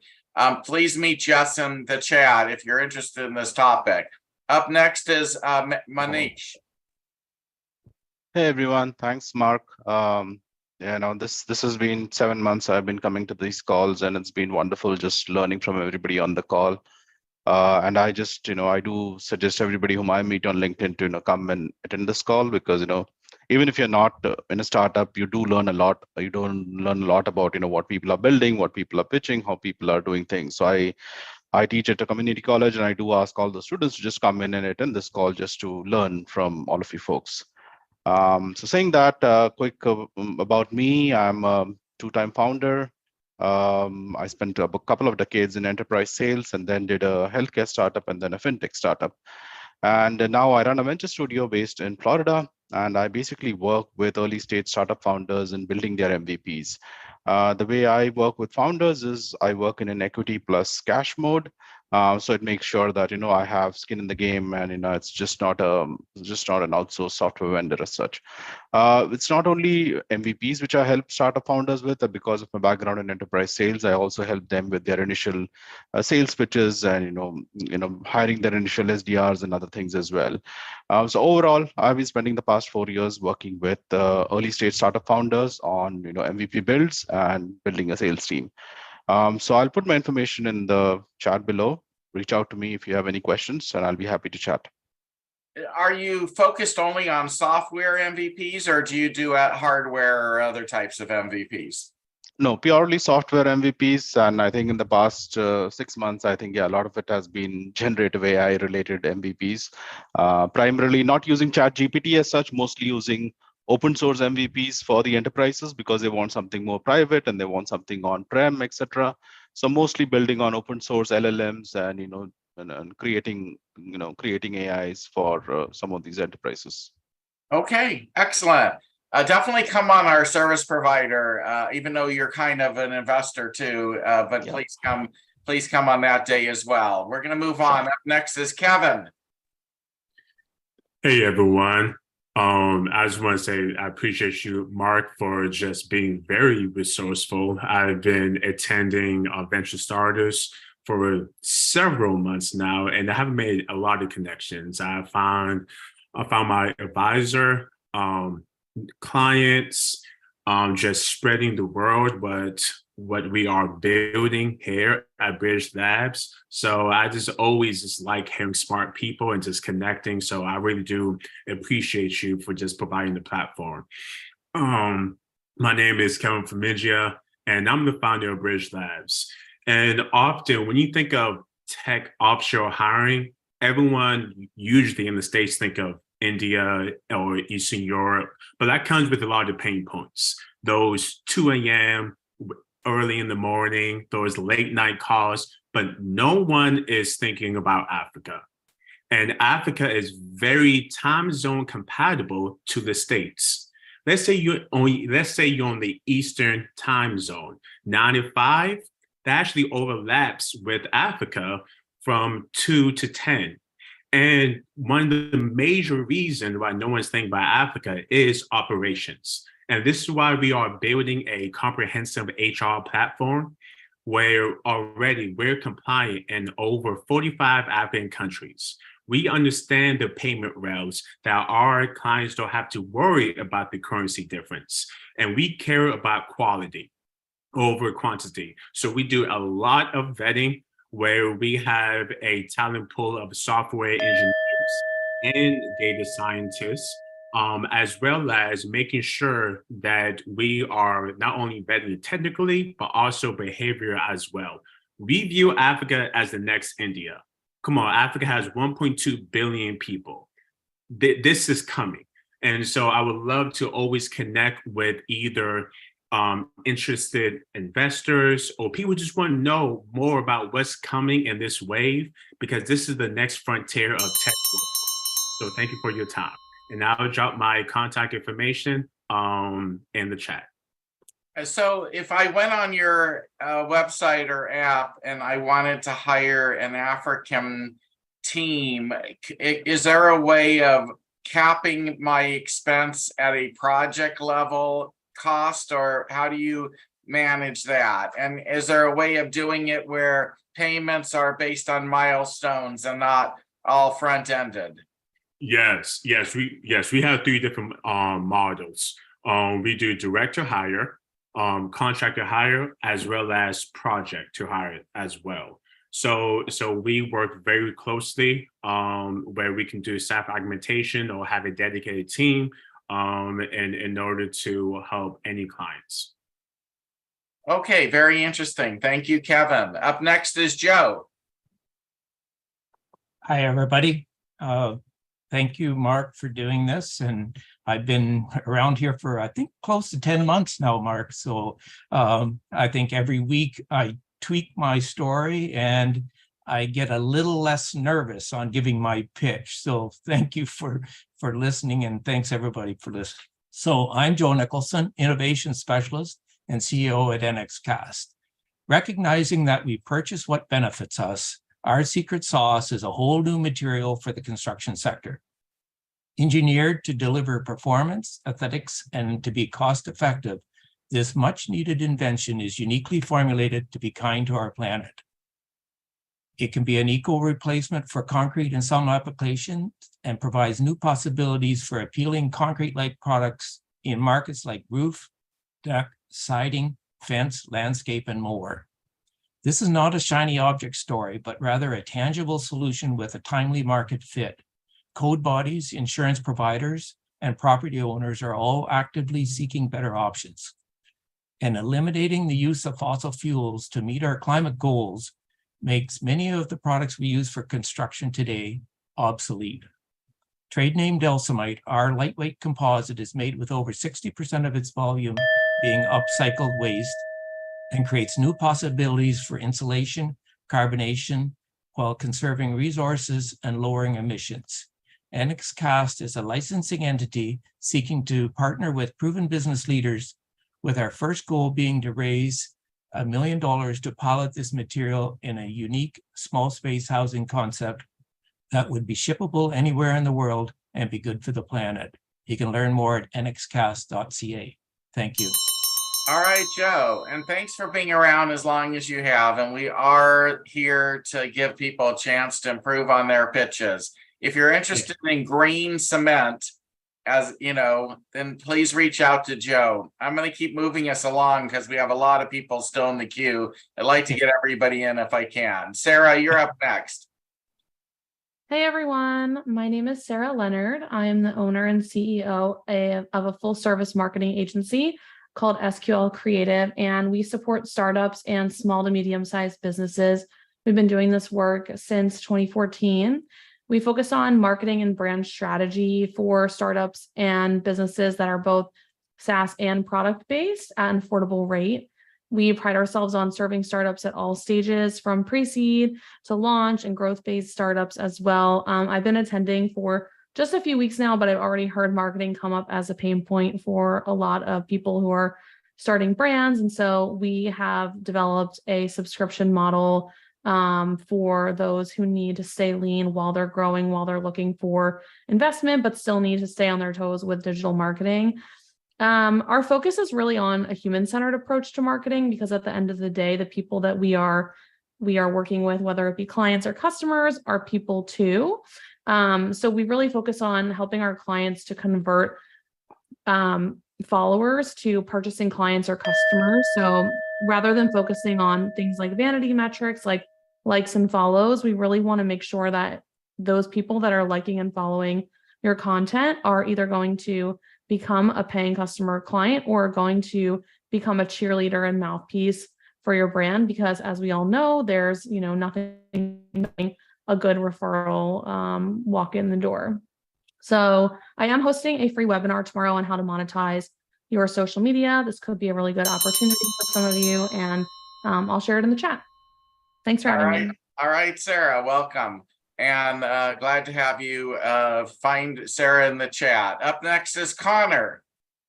Thank you so much for the opportunity, Mark, and Eric, if you're in here as well. Thank you so much for the invite. I am a new member, 3 weeks old, but tremendous value already, where I've made 5 very strong connections. But now I'd love to get into my pitch. And to start us off, I'd love to let this statistic sink in. We're currently in a web environment, ladies and gentlemen, where over 48% of all conversation online is manipulated in some sort of capacity. I'll let that sink in. 48% of all conversation online is manipulated in some sort of capacity by artificial voices and bots that are mimicking real world behavior online for personal, financial, and political gain. So that's where Code comes in, Code AI. We are creating the Google search for sentiment and manipulation insights. Now with that, with the rise of social media, generative AI, bot traffic is becoming more nuanced and more personalized. So it's really harder to track. So we are providing an enterprise solution that allows companies to cut through the noise, identify these manipulation events in real time, and also gauge true market sentiment, the sentiments of real people with real buying power in real time. So we have a proof of concept where we have ChatGPT also integrated it with it. So you have generative AI aspects of our model, but essentially we are providing a customizable SaaS dashboard that provides these insights in real time, within 10 seconds to be exact. So we are aggregating over 8,000 RSS feeds, Twitter, Reddit, and all of these socials to provide that context for enterprises to allow for better decision-making overall and take away the whole need for manual analysis and make sense of what they're looking at on the internet. So we are providing a most complete, trusted LLM to ask questions and improve decision-making overall. Thank you so much. All right. I'd actually be interested in learning more about what you're doing. If you get on my calendar, it would be awesome just to meet you one-on-one for a few minutes. I'm at marknovember.com. Up next is Eric. Oh, wait, is it? No, what is your first name? I'm sorry. Ernest. Ernest. With Okay. Shandoka. Okay, sorry about that. No, not a problem at all. Thanks, Mark. And I want to remind everybody that beyond just this event, there's the Online Venture Starters Network, which is a tremendous resource because it happens out of real time. You're able to connect with people in different types of ways. And I've had a lot of great connections and conversations there and on LinkedIn with people. I feel like I've been able to not only get value from people, but provide some insight or thoughts or value to other people. And often that's as important as an entrepreneur, to feel like you are able to provide value to people, even as you're searching for value yourself. So from that standpoint, I really appreciate everything that is involved in the Venture Starters Network, not just this particular event. Moving on to my pitch, in any developing industry, you have a very challenging problem, and it's often related to that hopscotch, higgity-piggity kind of chicken or egg syndrome that everybody talks about. And with electric vehicles, especially two-wheel transportation, we have a lot of that problem. The technologies take slow steps forward. And often what that means is the people that are in the front lines in the retail position are risking a lot related to that technology becoming a brick before they can sell it for the price that they paid for it. That particular thing really happens in electric motorcycles a lot. And with Shandoka, we've been able to solve that problem. What you see here beside me is the full embodiment of our invention. It's a structural adapter that allows us to replace the engine and transmission on almost any motorcycle and convert it from gas to electric. There's a $120 billion opportunity globally for existing uses of motorcycles. But as we move into electrification, motorcycles are now being used more for taxi services, food and grocery delivery. In fact, you see entire industries like ghost kitchens popping up reliant on electric motorcycles. But unfortunately, many of those early investments become bricks within a year. Shandoka can solve that. And in fact, right now we're talking with a couple of major buyers in that fleet space. If you're interested in investing into electric vehicles, I hope you'll reach out to me and learn more about Shandoka motorcycles. But another thing that I could use assistance with is understanding more about the delivery services market for food, especially food and grocery delivery, because I have a client that's very interested right now in buying our service, and I need to better understand how to price what we're doing for them. So if you've got some of that experience, I'd greatly appreciate it if you reach out to me. Plus, I'd love to talk to any investors like most of us here. Thanks again, everybody. I appreciate it, and I'll see you on the next one. And I want to thank you for mentioning the Venture Starters Network. Tonight, we're not planning on doing an after party event because I sort of figured this event was going to go long, and it is. And we're already about to our 2-hour mark, but I'm going to continue. And the only thing I would ask is, oh, I see somebody else. Please, nobody else raise your hand. I was actually planning on cutting us off after David Culver. And I see one more person, but I'd like to try and get through everybody. I appreciate all of you for staying this long and being part of us. Adam, you're up next. All right. Thank you, Mark. Now, in a new office. So for starters, yeah, call out, shout out, happy birthday, Merry Christmas, Happy New Year. On the 1-year anniversary, what you've done is fantastic. I have used so much of your advice in so many different places, and I really don't even want to tell anyone because I think it's your secrets. But anyway, thank you. I will be here, and I think I'm already ambassador, so I'll keep on doing what I'm doing. In any case, I am. We can start the clock, and I'll try to do it in 90 seconds. I'm Adam Southam. And I am founder and CEO of the Go No Food Finder. So 80% of chronic disease is caused by eating the wrong food. 52% of shoppers are reading labels but cannot discern good from bad. There's the problem. All right, so the Go No Food Finder is a patented AI engine that determines what foods are good or bad for each individual's medical conditions or wellness goals, based upon and backed by third-party peer-reviewed clinical evidence. So no fiction, all fact. This is precision food as medicine. We are a B2B company that sell into grocery stores, medical practices, life insurance, health insurance, etc., on a monthly per member per month small fee ranging from about 50 cents to $1. Today or tomorrow, sorry.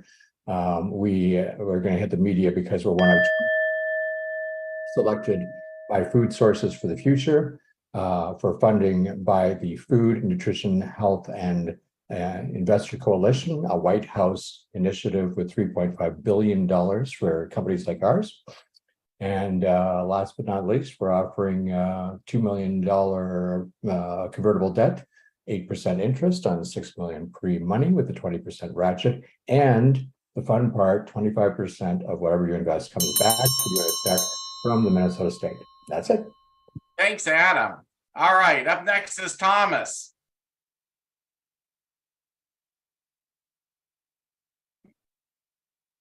Okay. Yep, you're good. Yes. Hello. So I've been giving advice to startups, and I'd like to give a couple of advice today also. And my 2 areas I'd like to cover is stocks and ownership. So there are two types of stocks, common and preferred. And for startups, do not ever sell common stocks to investors. So I had the experience of providing consulting to a startup that unfortunately had sold common stocks to several investors in the early days. And we were negotiating with a big investor, and the big investor said the only way they would invest is we had to totally void every single stock agreement in place. So that was extremely painful, and it should never have happened. So again, do not ever sell common stocks to investors. Common stocks are for employees, for consultants, for advisors, for board of directors. Okay, preferred stocks are meant for investors. There's a huge price difference between preferred stocks and common stocks. And this differential is legally permitted because of the liquidation preference for preferred stocks. Now, some entrepreneurs I've met are very, very obsessed with having major ownership because they said they want to keep control. They don't want investors to control the company. This is an extremely bad attitude that I want to convey, that entrepreneurs should not have this kind of attitude. To be successful, you're going to have to raise a lot of money. So the more money you raise, the more dilution, the less ownership you have. However, it is much, much better to have a small percentage ownership of a company that's worth a lot than they have a large ownership of a company that's worth very little. So in summary, never sell common stocks to investors and don't worry about reducing ownership. The less ownership you have, probably the more successful your company is. So look for me in chat for my contact information for help to grow your company successfully. Thank you. So Tom, let me get my video back on. I'm sorry, I'm taking a small break there. Thomas is perfect for you founders that need a mentor. And Thomas, please come to our investor roundtables because we won't have this clock. And some of the topics that you bring up each week, we will be able to talk about in a lot more detail. And there's so much more to discuss with every one of these topics you bring up each week. But I do. I'll be happy to, Bart. I hope that the young people don't mind getting advice from an old guy like me. Well, first of all, when they find out that you've had multiple exits in your past, they'll start to wake up that there's some wisdom here. And so I so appreciate that you haven't retired and you're here to help the younger founders. So a big shout out to Thomas. Up next is Christy. Hello, all. I just want to also add my thanks to Mark for the community. I started attending back in October and I've pitched a few times. And I want to add an idea that we were discussing on the Venture Starters Network and also add a pitch for that of not letting people pitch every week, but maybe 1 week on, 2 weeks off so that we get even better variety up here. Well, part of the we're going to do that and if I don't, I'm just going to interrupt for a second is, next week is going to be only women founders. And then we're going to do only software related founders. And then we're going to have our life science focused events. So making themed events will eliminate a lot of the repetitiveness that we've seen in the last month. And I agree with you that we had a little bit of that going on over the past month, but in any event, Christy, go ahead and give us your pitch. Sure. So I am actually looking to connect up with people who are interested in investing in a seed round in 2024. I'm one of the co-founders of Wet Dog Weather, and we've had our first 2 profitable months, and we're working on making this quarter our first profitable quarter. As such, we aren't desperately looking for funding, but we are open to some pre-seed funding that will be done as a safe, very simple agreement for future equity. And so if you're interested, I will put our 3-minute pitch deck in the chat, and I'll also put in my LinkedIn, and I won't take up any more time so that we can get to the rest of the team. Thank you so much for helping us get our clock going here. Up next is Dr. Shamil. You're on mute. Please unmute.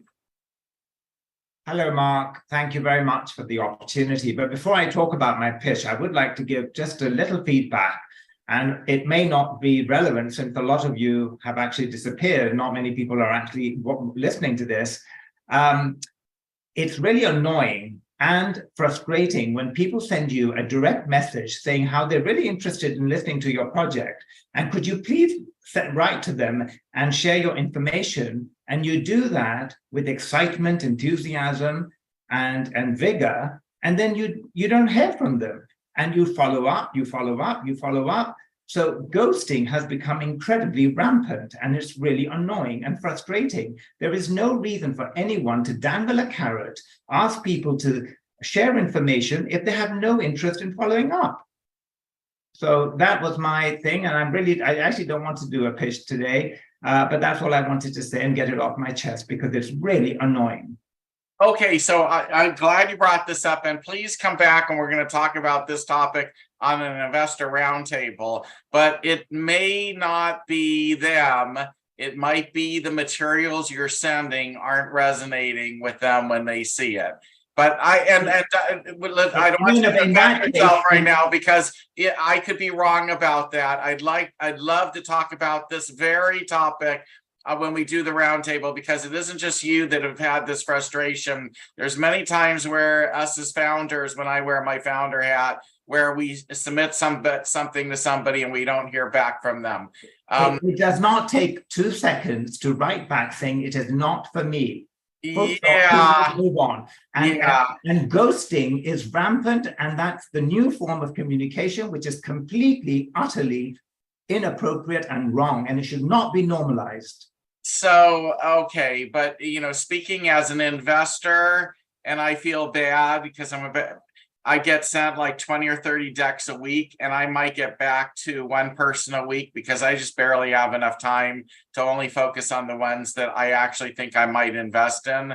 And it isn't like that investors are trying to ghost you and hurt your feelings, but you also have to bring something that the investors actually want to see more about, care about. Remember, whatever you send them is just a tease to get them interested in stepping forward and taking that next step. And if nobody's taking that next step, it's a possibility it might be what you're sending or how you're sending it. But we can talk about that further. I get your message. And it's a good topic for us as a community to talk about later. We're not going to be able to nail it tonight. Barbara, you're up next.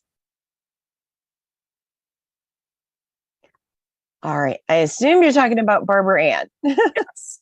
Okay, because the other Barbara and I sometimes trip over each other. So first I wanted to say thank you. A happy anniversary and thank you for doing this. I actually started attending around January and didn't really say much for a long time, actually, because I was here exploring the opportunity for other clients.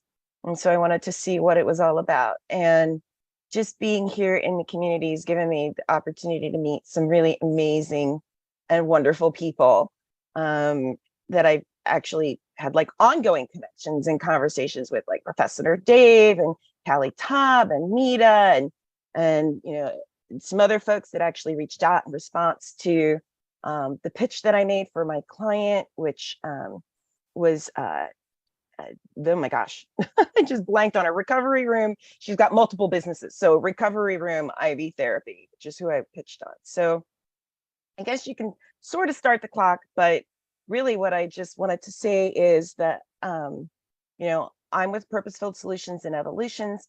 My information's the chat about me, and I'm really glad that you're going to do a B2B session because I think that's really the more appropriate place to pitch what I do. But again, I'm here to talk about Recovery Room IV Therapy. And you said you wanted to know if there have been any successes. And even though Recovery Room IV Therapy did not get funded through this group, some of the things that I learned as part of participating in this group helped reframe how she was pitching. And she is in Arizona right now, finalizing the investor deal that she got through what, it never fails, through what she learned here by participating as a founder, but also what I learned in terms of helping advise her as a founder who was a serial entrepreneur. So thank you so much for creating this definitely the most inclusive platform that I've participated in. I know some people think it could be more, and everything's always got room for improvement, but compared to some other things out there, this is definitely a much needed resource. Thanks. And we're trying to be as inclusive and diversified as possible. Everyone is welcome in Venture Starters, like everyone. And that's the challenge, right? Because when you say everyone is welcome, you get quite a range of different people's thoughts, beliefs, ideas, and suggestions. We get a lot of this and a lot of that, but I believe there needs to be a place where everybody can find a home and then they can figure out where to go from there. And we're hopefully that place, Venture Starters. And amazing that we have, and we've been at this now over 2 hours. There's still over 100 people here. So you guys are amazing to me, absolutely amazing. Thank you, Barbara. It was great to talk to you again. Steve, you're up next. You have to go on video. Steve Guilford. Thank you, Mark. Sorry, took me a moment. No Hi, so I'm Steve Guilford, the founder of SteeringDB. This is a high-tech pitch. So those of you that know technology, pay attention. They've said for years that Relational databases do a bad job of managing unstructured data. Unstructured data is what you find in the file system, such as video, images, documents, spreadsheets, PDFs, and so forth. My company has figured out how to use a relational database to basically replace the legacy file system. Last week, I was in New York City for a meeting where we are part of a consortium of companies that will be involved in lifting, shifting medical systems and other high value enterprise software systems to Amazon. The consortium is led by NetApp with Amazon in it. I have been named to the leadership committee for the Cloud Security Alliance to help define Zero Trust. I'm specifically the co-lead for the the applications and workloads focus group. We have high-end enterprise software. If you are an enterprise salesperson or know somebody with Fortune 100 DoD government contacts, we have technology that needs to be adopted today. I'll have my contact info in the chat. Thank you. Yeah, I think Steve has something really important. He's just missing people who will create those warm introductions so he can close some sales. Reach out to him to learn more. Dr. Crystal, you're up next. Hi, Mark. Thank you so much for having me. My name is Dr. Crystal Vitiello. As I understood it, this was a basically tribute to this wonderful, amazing community that you have created over this year, from which many have spun off. And if I can say one thing to everybody here, Mark November is a man who has created several innovative careers for himself. He was in Hollywood before he was here, okay? Before he was even in the venture space. And so if he tells you that something is a good idea, in general, somebody who is innovative and like mover shaker person, if they have a good idea, take their suggestion. But I would also like to give a shout out, of course, to Blake Wind, of course, to Kali Taub, but also to Luke Zanev, who did a lot of the heavy lifting in the early days. I've been one of the people who've been here literally since the first days. I put that out just now in the chat. That's Luke Zanev's LinkedIn calendar, or rather like feed, because he has done a lot for this community as well. So so now you can start the clock. Just 4 points about what this community has done for me and what I think it could do for other people. And the first and foremost is to not get tied in to what you think it could be done for you, to be an active listener. And that's what it's done for me first and foremost. And I'm sorry, excuse my voice. I have a little bit of a chest cold. But there is so much more that you can get out of it than what you believe you're bringing to it. There's an old adage, try to lend a hand, somebody will extend an arm. I see a lot of people coming here asking for this much money, asking for that much valuation, right? But when you try to be of value, as Mark is always saying, be part of a valuable team. The third one is, this is not the end. This, 2 hours, we are replayed on YouTube all the time. And that is where the value comes for me. And that's where I have built a lot of professional sophistication. Don't forget that. You are being replayed on YouTube all the time. And always present your best self, because that value is great. Thank you so much, Mark. You need to circle back with me. I may have a position for you. I'm starting a new company that is based on transplanting organs, and we've discovered a solution for eliminating the rejection problem with transplanted organs. It's technology out of Europe right now. I'm building a new company from scratch. I'd like to actually introduce you to some of the smart people that are part of it. I think there's a role for you. So reach back to me about that. Up next is Michelle.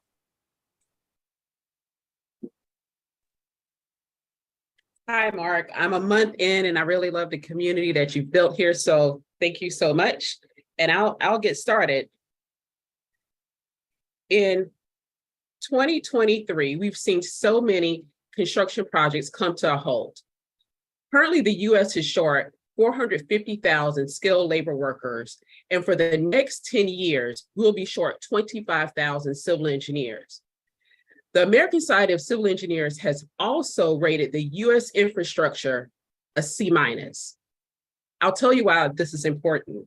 I'm Michelle Hayward, founder of Positive Hire, where we built PH Balance. It's an internal talent marketplace for engineering construction companies to retain and upskill their employees. If you've been through a power outage lately due to storms, fires, and other weather-related climate change issues, you probably will relate to this. As we go deeper into climate change, we do not have the skilled workers. We'll be short 2.3 million skilled workers in just 2027 and 600,000 engineers at the same time. Construction companies and are struggling to retain this talent and knowing how to upskill it for climate change. As a civil engineer who's built the US power grid, we struggled just in 2010 to find skilled labor to know how to build overhead 345 kilovolt transmission lines and substations. With PH Balance, we'll be able to upskill our workers quicker in order for us to be able to design and build for climate change. I love the initiative. That's fantastic. It's nice to meet you, Michelle. Looking forward to hearing more. Up next is Andy. Awesome. Thanks for having me, Mark. This is my first time here. It's my third company. I wish you had done that when I was building those two companies and exited, but thank you for starting this. So I'm excited to meet the group and tell you what we got cooking here at No Nasty. We are I'm the founder and CEO. My name is Andy Vogenthaler, founder and CEO of our company No Nasty, and that's NONASTE. We build products designed to keep active people stink and stink free. Clean and stink free is what we do. So we have a whole line of products that include laundry detergent, odor eliminating sprays, and even a car seat protector. So when you're working out and getting all sweaty and goopy and all that stuff, we take care of all that. Traditional laundry detergents and sprays don't work. They cover up they cover up all the gunk in your synthetic fabrics with perfume, which makes you think it's clean initially, but then as soon as you heat up, it gets really, really bad. So we fixed all that. Our formula is clean 90% better than traditional detergents. Our formulas, our IP, everything's in place right now. We're growing on Amazon, 4.7 star ratings right now, growing month over month revenue. Super excited to kind of spin this thing up. We're thinking about 1.2 million to grow it. We've got an amazing team, former CEO from Turtle Beach, my co-founder, CMO is former Adidas senior vice president. We got lots of things cooking. We're looking for somebody to help us with key retail distribution in the CPG space. So if you got somebody out there that's looking for that, we would love some help. I'll put my information in the chat. Thank you. If you know retailers, reach out to Andy. Andy, I actually may have somebody for you. You might want to get on my calendar, marknovember.com, Yep. so we can Will talk. do. Have to Thank remind me of this conversation. Up next is Jeremy.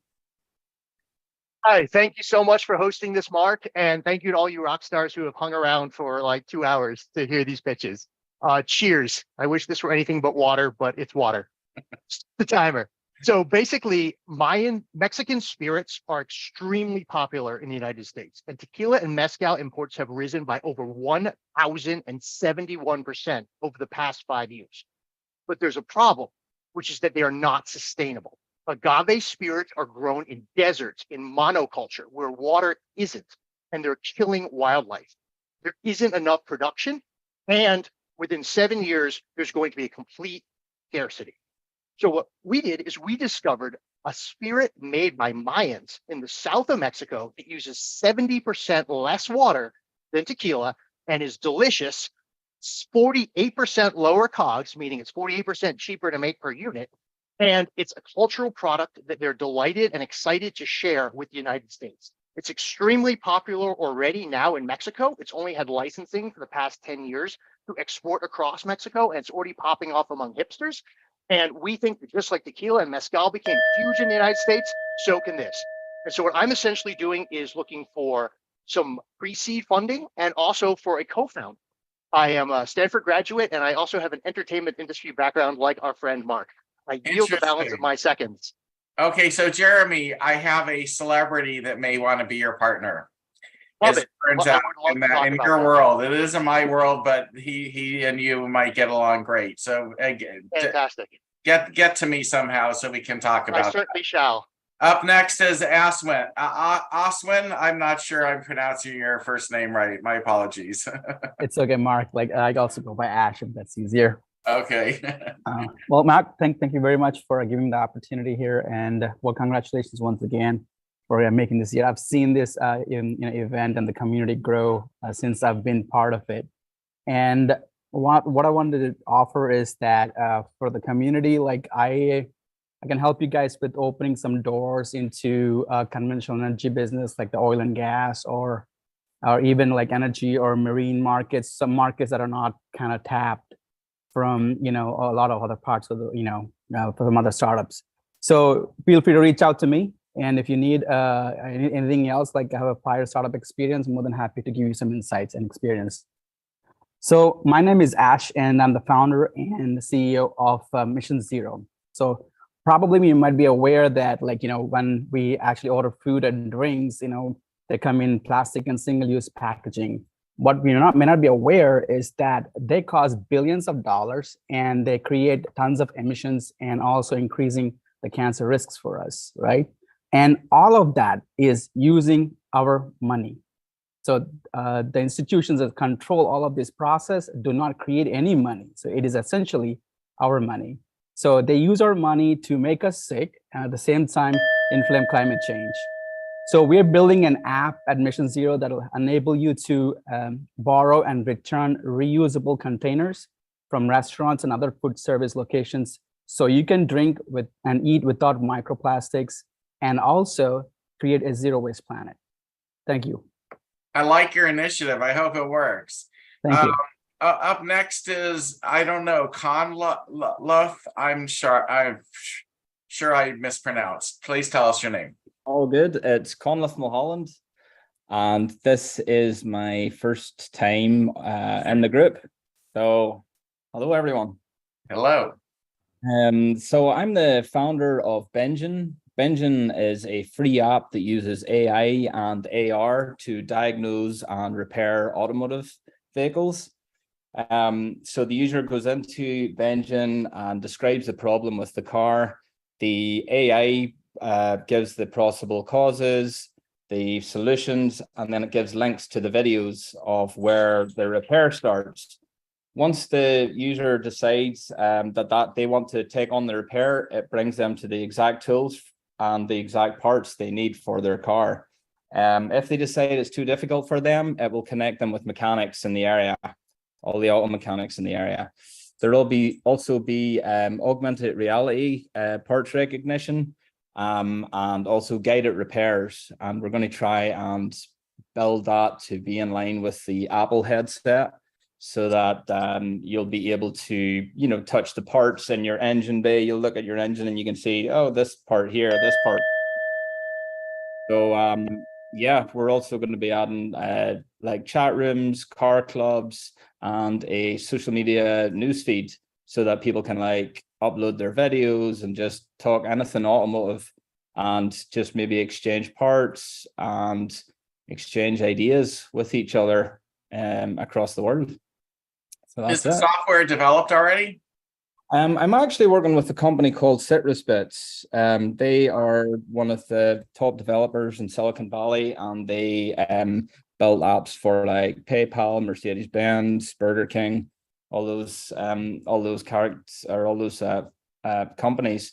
So right now we've completed the POC. I funded the POC myself, and then I've raised 50,000 from my family and friends, and I need another 300 grand for to build the MVP 1, which is supposed to be released before Christmas on iOS and Android, and then I need 6 months of marketing. So it sounds like a good idea. I have no idea if you have competitors, but the way you described it, it sounds like there'd be a market for that. Yeah. Thanks for introducing it to us. Come back and maybe you can get in the queue earlier and pitch again. Definitely will. Thank you. Okay, up next is David Culver.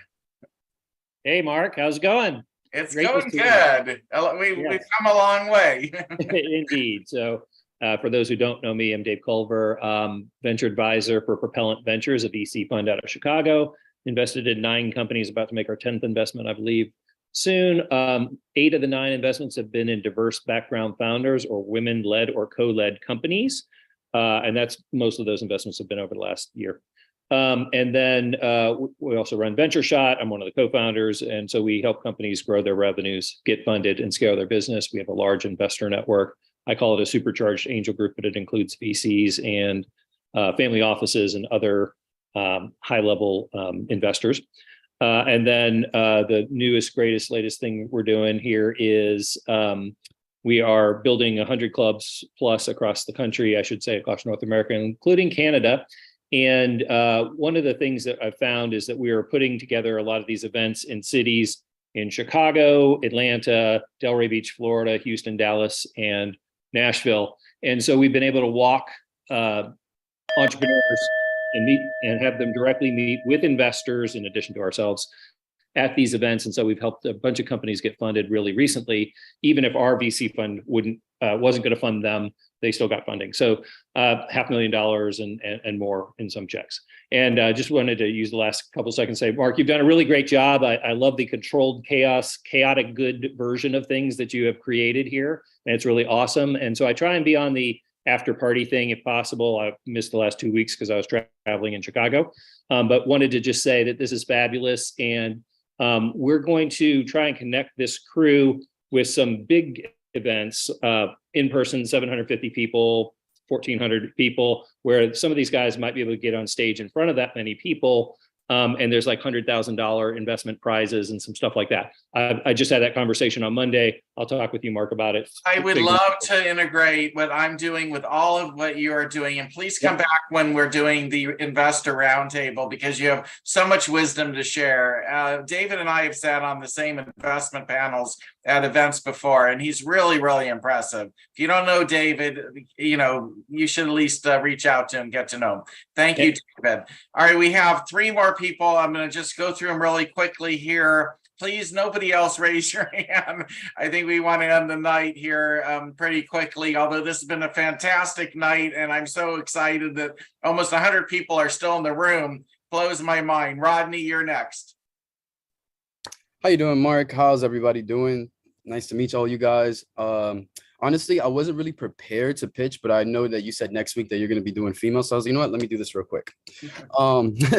So long story short, my name is Rodney Robertson. I am a executive producer, artist manager, pretty much all positions when it comes to music. I've done it all. I've done sync records with ESPN, Disney, Universal Music Group, Def Jam, several record labels, several artists, artists that are out now, young and older. So I've been running all over, and I've never been a part of actual label. I actually been independent my whole career for 10 plus years.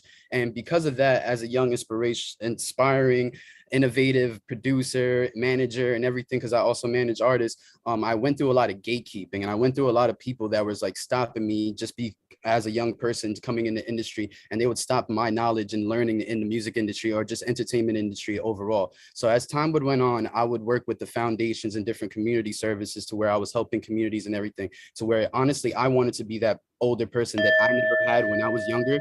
I wanted to be that person to provide for these kids. So I created a program where I have several kids all over New York City, even in California, where I'm teaching them my knowledge and also people that I work with from BET, ESPN, and all these other networks and record labels. And we're giving knowledge to these young kids. Right now, honestly, I have everybody on my Logic Pro, which is a programming for like doing production. I have everybody on my account. So right now I'm just looking for people just to help me on maybe providing money or even knowledge to young generation to then change the generation on Fumi the Future and just make everything better in life and entertainment. I have more things to say, but I know the time is up, so I'll leave it at that. It sounds like what you're doing is great, Rodney, and I applaud you for mentoring. Up next is Arjun. Yes, I'm ready. You're up. Hi, my name is Arjun. I'm the founder and CEO of iBits. Hundreds of marketplace applications are there in the world, but all are missing an important concept. A seller is going through a tough process to find out the best buyer. Let's say if a seller wants to sell his bike, like if you post at 50K, then different buyers post at 40K, 46, 36. So seller has to manually find out the best buyer. But we have developed a new marketplace application with open hidden bidding. Open bids are visible to everybody and hidden bids are not visible to anyone. So this open and hidden bidding fetches the best to the seller. Okay. We filed the patents internationally and we are looking for 100K as the equity share. It's a very good application.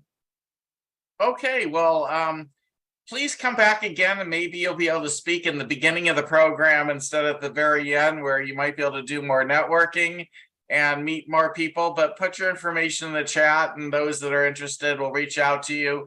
Our last speaker for our pitch person for the night is Gloria. Hello, thank you so much for having me here. I'm glad to be here. I jumped in a little bit late. Thanks for this opportunity once again. I think we've all benefited from cleaning. Hi, I'm Gloria Pong, co-founder and CEO of Cleanster. We are the #1 cleaning platform for efficient cleaning expertise for property owners and for short-term rentals. If you've ever stayed in a vacation rental in Austin, Dallas, or Montreal, we've probably cleaned that place before. Our vision really is to be the #1 cleaning platform for all of Airbnb hosts, which has about 105 market cap. There are 3 million Airbnb hosts with 7 million listings. The average property is cleaned 3 times in a week. So right now we're generating about 169,000 in our monthly GMV. We have over 70,000 cleaners globally, 12,000 clients. Currently, we are raising our round to really solidify in all of the cities that we want to launch in. We've partnered with property managers and also we are hiring more engineers on the platform. We are making a giant leap to connect all of the property PMS systems together. And right now we have about 15 PMS systems on our platform, including Guesty, Hospitable, HostAway. Our management team includes myself and my CFO and my CPO. Our CTO has been with us for over 7 years. So if you share a common love to make all of short-term rental sparkling clean, I would love to talk to you further. And hopefully I can be here a little bit early next time. And congratulations on the anniversary. Maybe next time, yes, that would be great. Reach out to David Culver, by the way. He might actually be have a program for you to at least take a look at. All right, so I just want to thank everybody for an amazing first year. I had no idea what we were getting ourselves into. It is sort of controlled chaos. This event sort of just evolved over time. And I'm not even sure where we're going. We keep experimenting with new things. And I appreciate that all of you remain on that journey and keep coming back. If anybody has any last minute comments to make, now's the time. Otherwise, I think maybe we'll, close tonight's event and everybody please come back next week for Women Founders. Also, those of you who wanted to get a copy of the chat, it's your last chance. There's 3 dots at the bottom of the chat. You can click on that to get a copy sent to you. I really don't have any more words to describe how much I appreciate all of you. We're only a community because you guys all keep showing up. I'm looking to build the community and make it a little bigger this year. And I'll just remind those who maybe weren't here at the beginning, I'm looking for those to join what I'm calling the Ambassador Club. It's going to be a small group of people that are going to meet on Thursdays at 12 noon Pacific time, 3 p.m. Eastern time, where I'm going to basically try and provide some coaching and some assistance to a handful of people. What I would need out of those handful of people is your abilities to essentially promote our future events to your first connections on LinkedIn. The way we got this community going was we basically did a lot of invites on LinkedIn, and there's a very simple way, it takes 5 or 10 minutes to do, where you can literally invite up to 1,000 of your first connections every single week, even if they're the same 1,000. You'd be amazed at how important it is to spread the word so people can find us. Once they find us, they usually love us. They find people they're interested in, then they leave us, and then they try and explore those options, and they sometimes come back if those options don't work. But, you know, it's still great. Our community is amazing. It's very fluid, and we would love to be able to grow it. And you all can be part of that. So if you're interested in being an ambassador, you can put it on your LinkedIn as well. If you join the Ambassador Club and become an ambassador of Venture Starters, although that may not appeal to any of you in particular, but it's an option. But what might appeal to you is getting some feedback from a small core group of people, including me, meeting every single Thursday. And I personally believe that, given my track record of helping startups, if you meet every Thursday with me for a half an hour to an hour and you get a chance to hear from me and others, you may be able to find some wisdom in that, and maybe even some strategic introductions and directions to take. So a lot of coaches charge, you know, $1,500 to $5,000 a month. And if you just will promote our event, you'll get similar kinds of rewards as if I was doing this coaching for you for a big amount of money, of which I have charged in the past. I'm happy to give it away for free if you'll help us build our community bigger. The more people we have, the better, and that helps find more mentors, more investors, more people to join startups and get involved with the community. I'm also open to all suggestions. Those of you who haven't signed up yet to the Venture Starters Network, please go ahead and do that. Also, you can follow me on LinkedIn, and you can follow the Venture Starters community on LinkedIn and join our newsletters if you want to stay in touch better. Sorry I send out so many emails to all of you, but that's how we get everybody to show up each week.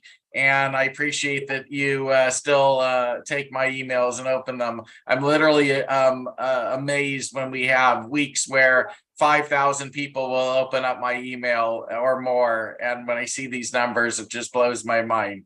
Anyways, thanks again for a very memorable first year. On behalf of my wife, Norma, and my family, and everybody involved, not just in my immediate family, but my extended family who attend these events sometimes and have helped fund and make it possible for us to do this and make this a free event. We are all very, very appreciative of all of you.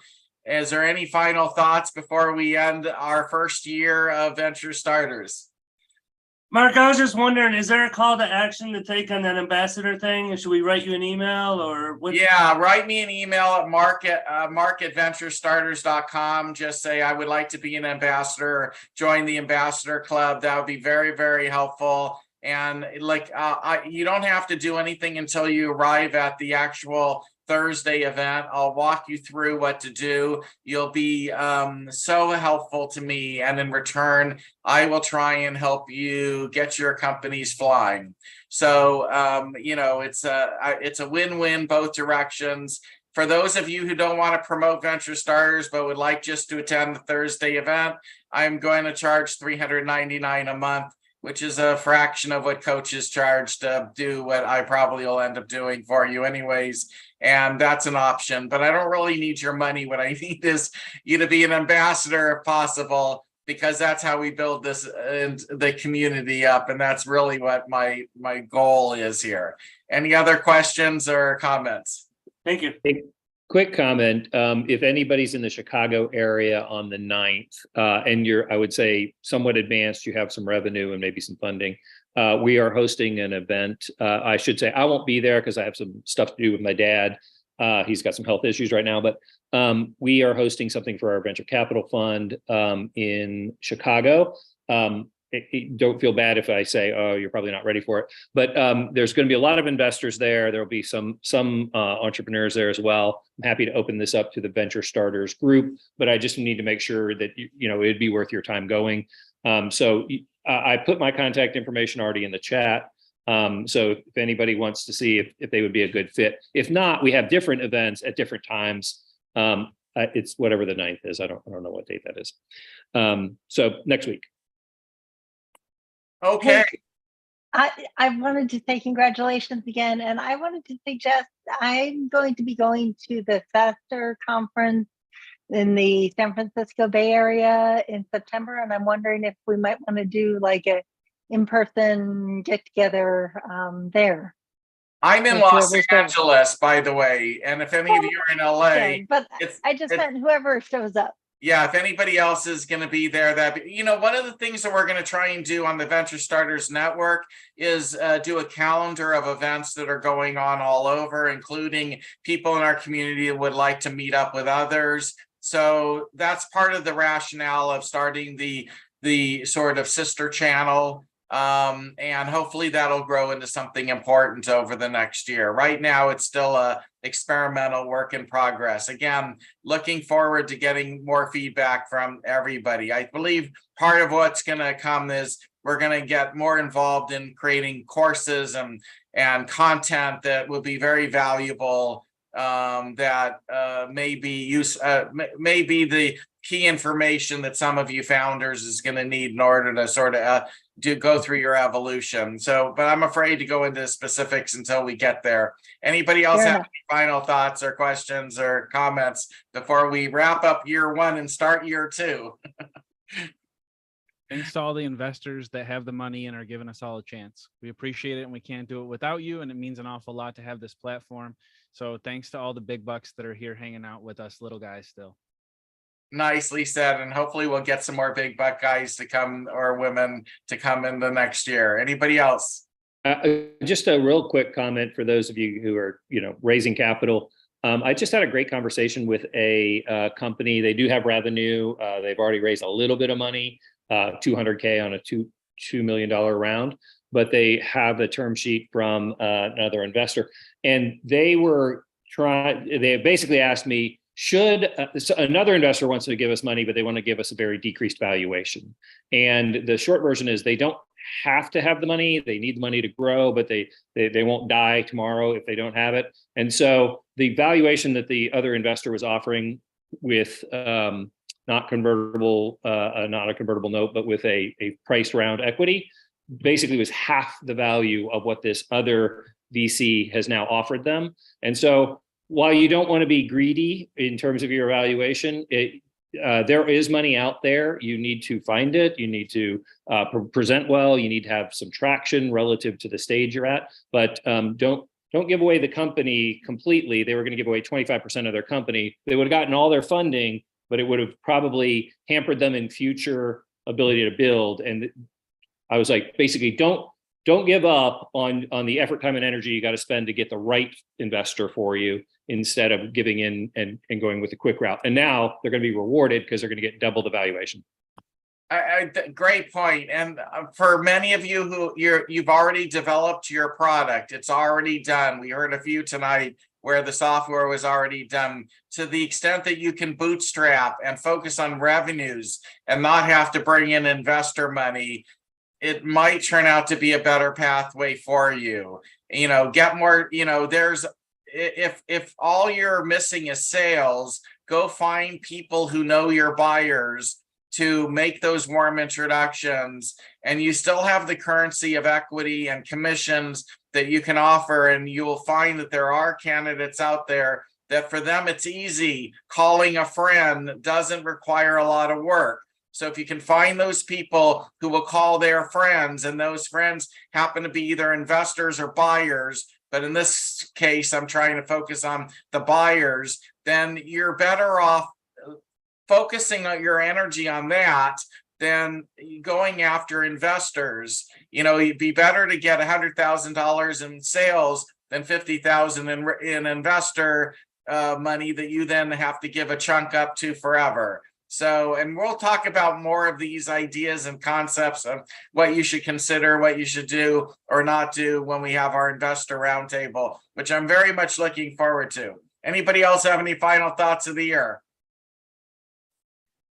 I want to thank David. I'm glad you keep coming, David. You're actually important to me that you are here. To everybody else, you also are very important. I just may not know you as well as I've come to know David over a couple of years. I hope to see all of the women next week, and men, please show up to support our women. Thank you all for being part of this amazing community. Looking forward to getting to know all of you very well over the next year. I'm trying to get to know, and those of you who would like to get to know me, you can find my calendar at marknovember.com. I have a Calendly at the very bottom. And I can already tell you in most cases, what you're going to hear from me is build the right team, focus on team. The team gets the job done. Warm introductions is by far the best way to raise money, because then it's coming from somebody they trust, and being able to create that ability to have trust in that communications is really important. So, you know, I'm just giving you a warning. You're going to hear a lot about team building if you end up getting on my calendar, because that to me is one of the main keys to success. At least it expedites everything with regard to fundraising, if that's what you're doing. Warm introductions is the way to go. Pitching total strangers, tough ass, very difficult. So, you know, I mean, you have your choices in life. Anyways, this was a great first year. Thanks for hanging out, everybody. I love you all for being part of our community. It was wonderful, and I look forward to getting started on year 2 next week. See you next week, everybody. Take care. Bye-bye. Thank you, Mark. Thank you. Bye-bye. Bye-bye, everyone. Thank you. Bye-bye. Bye. Thanks, guys. Bye-bye. Bye-bye. Bye, everyone. Bye-bye.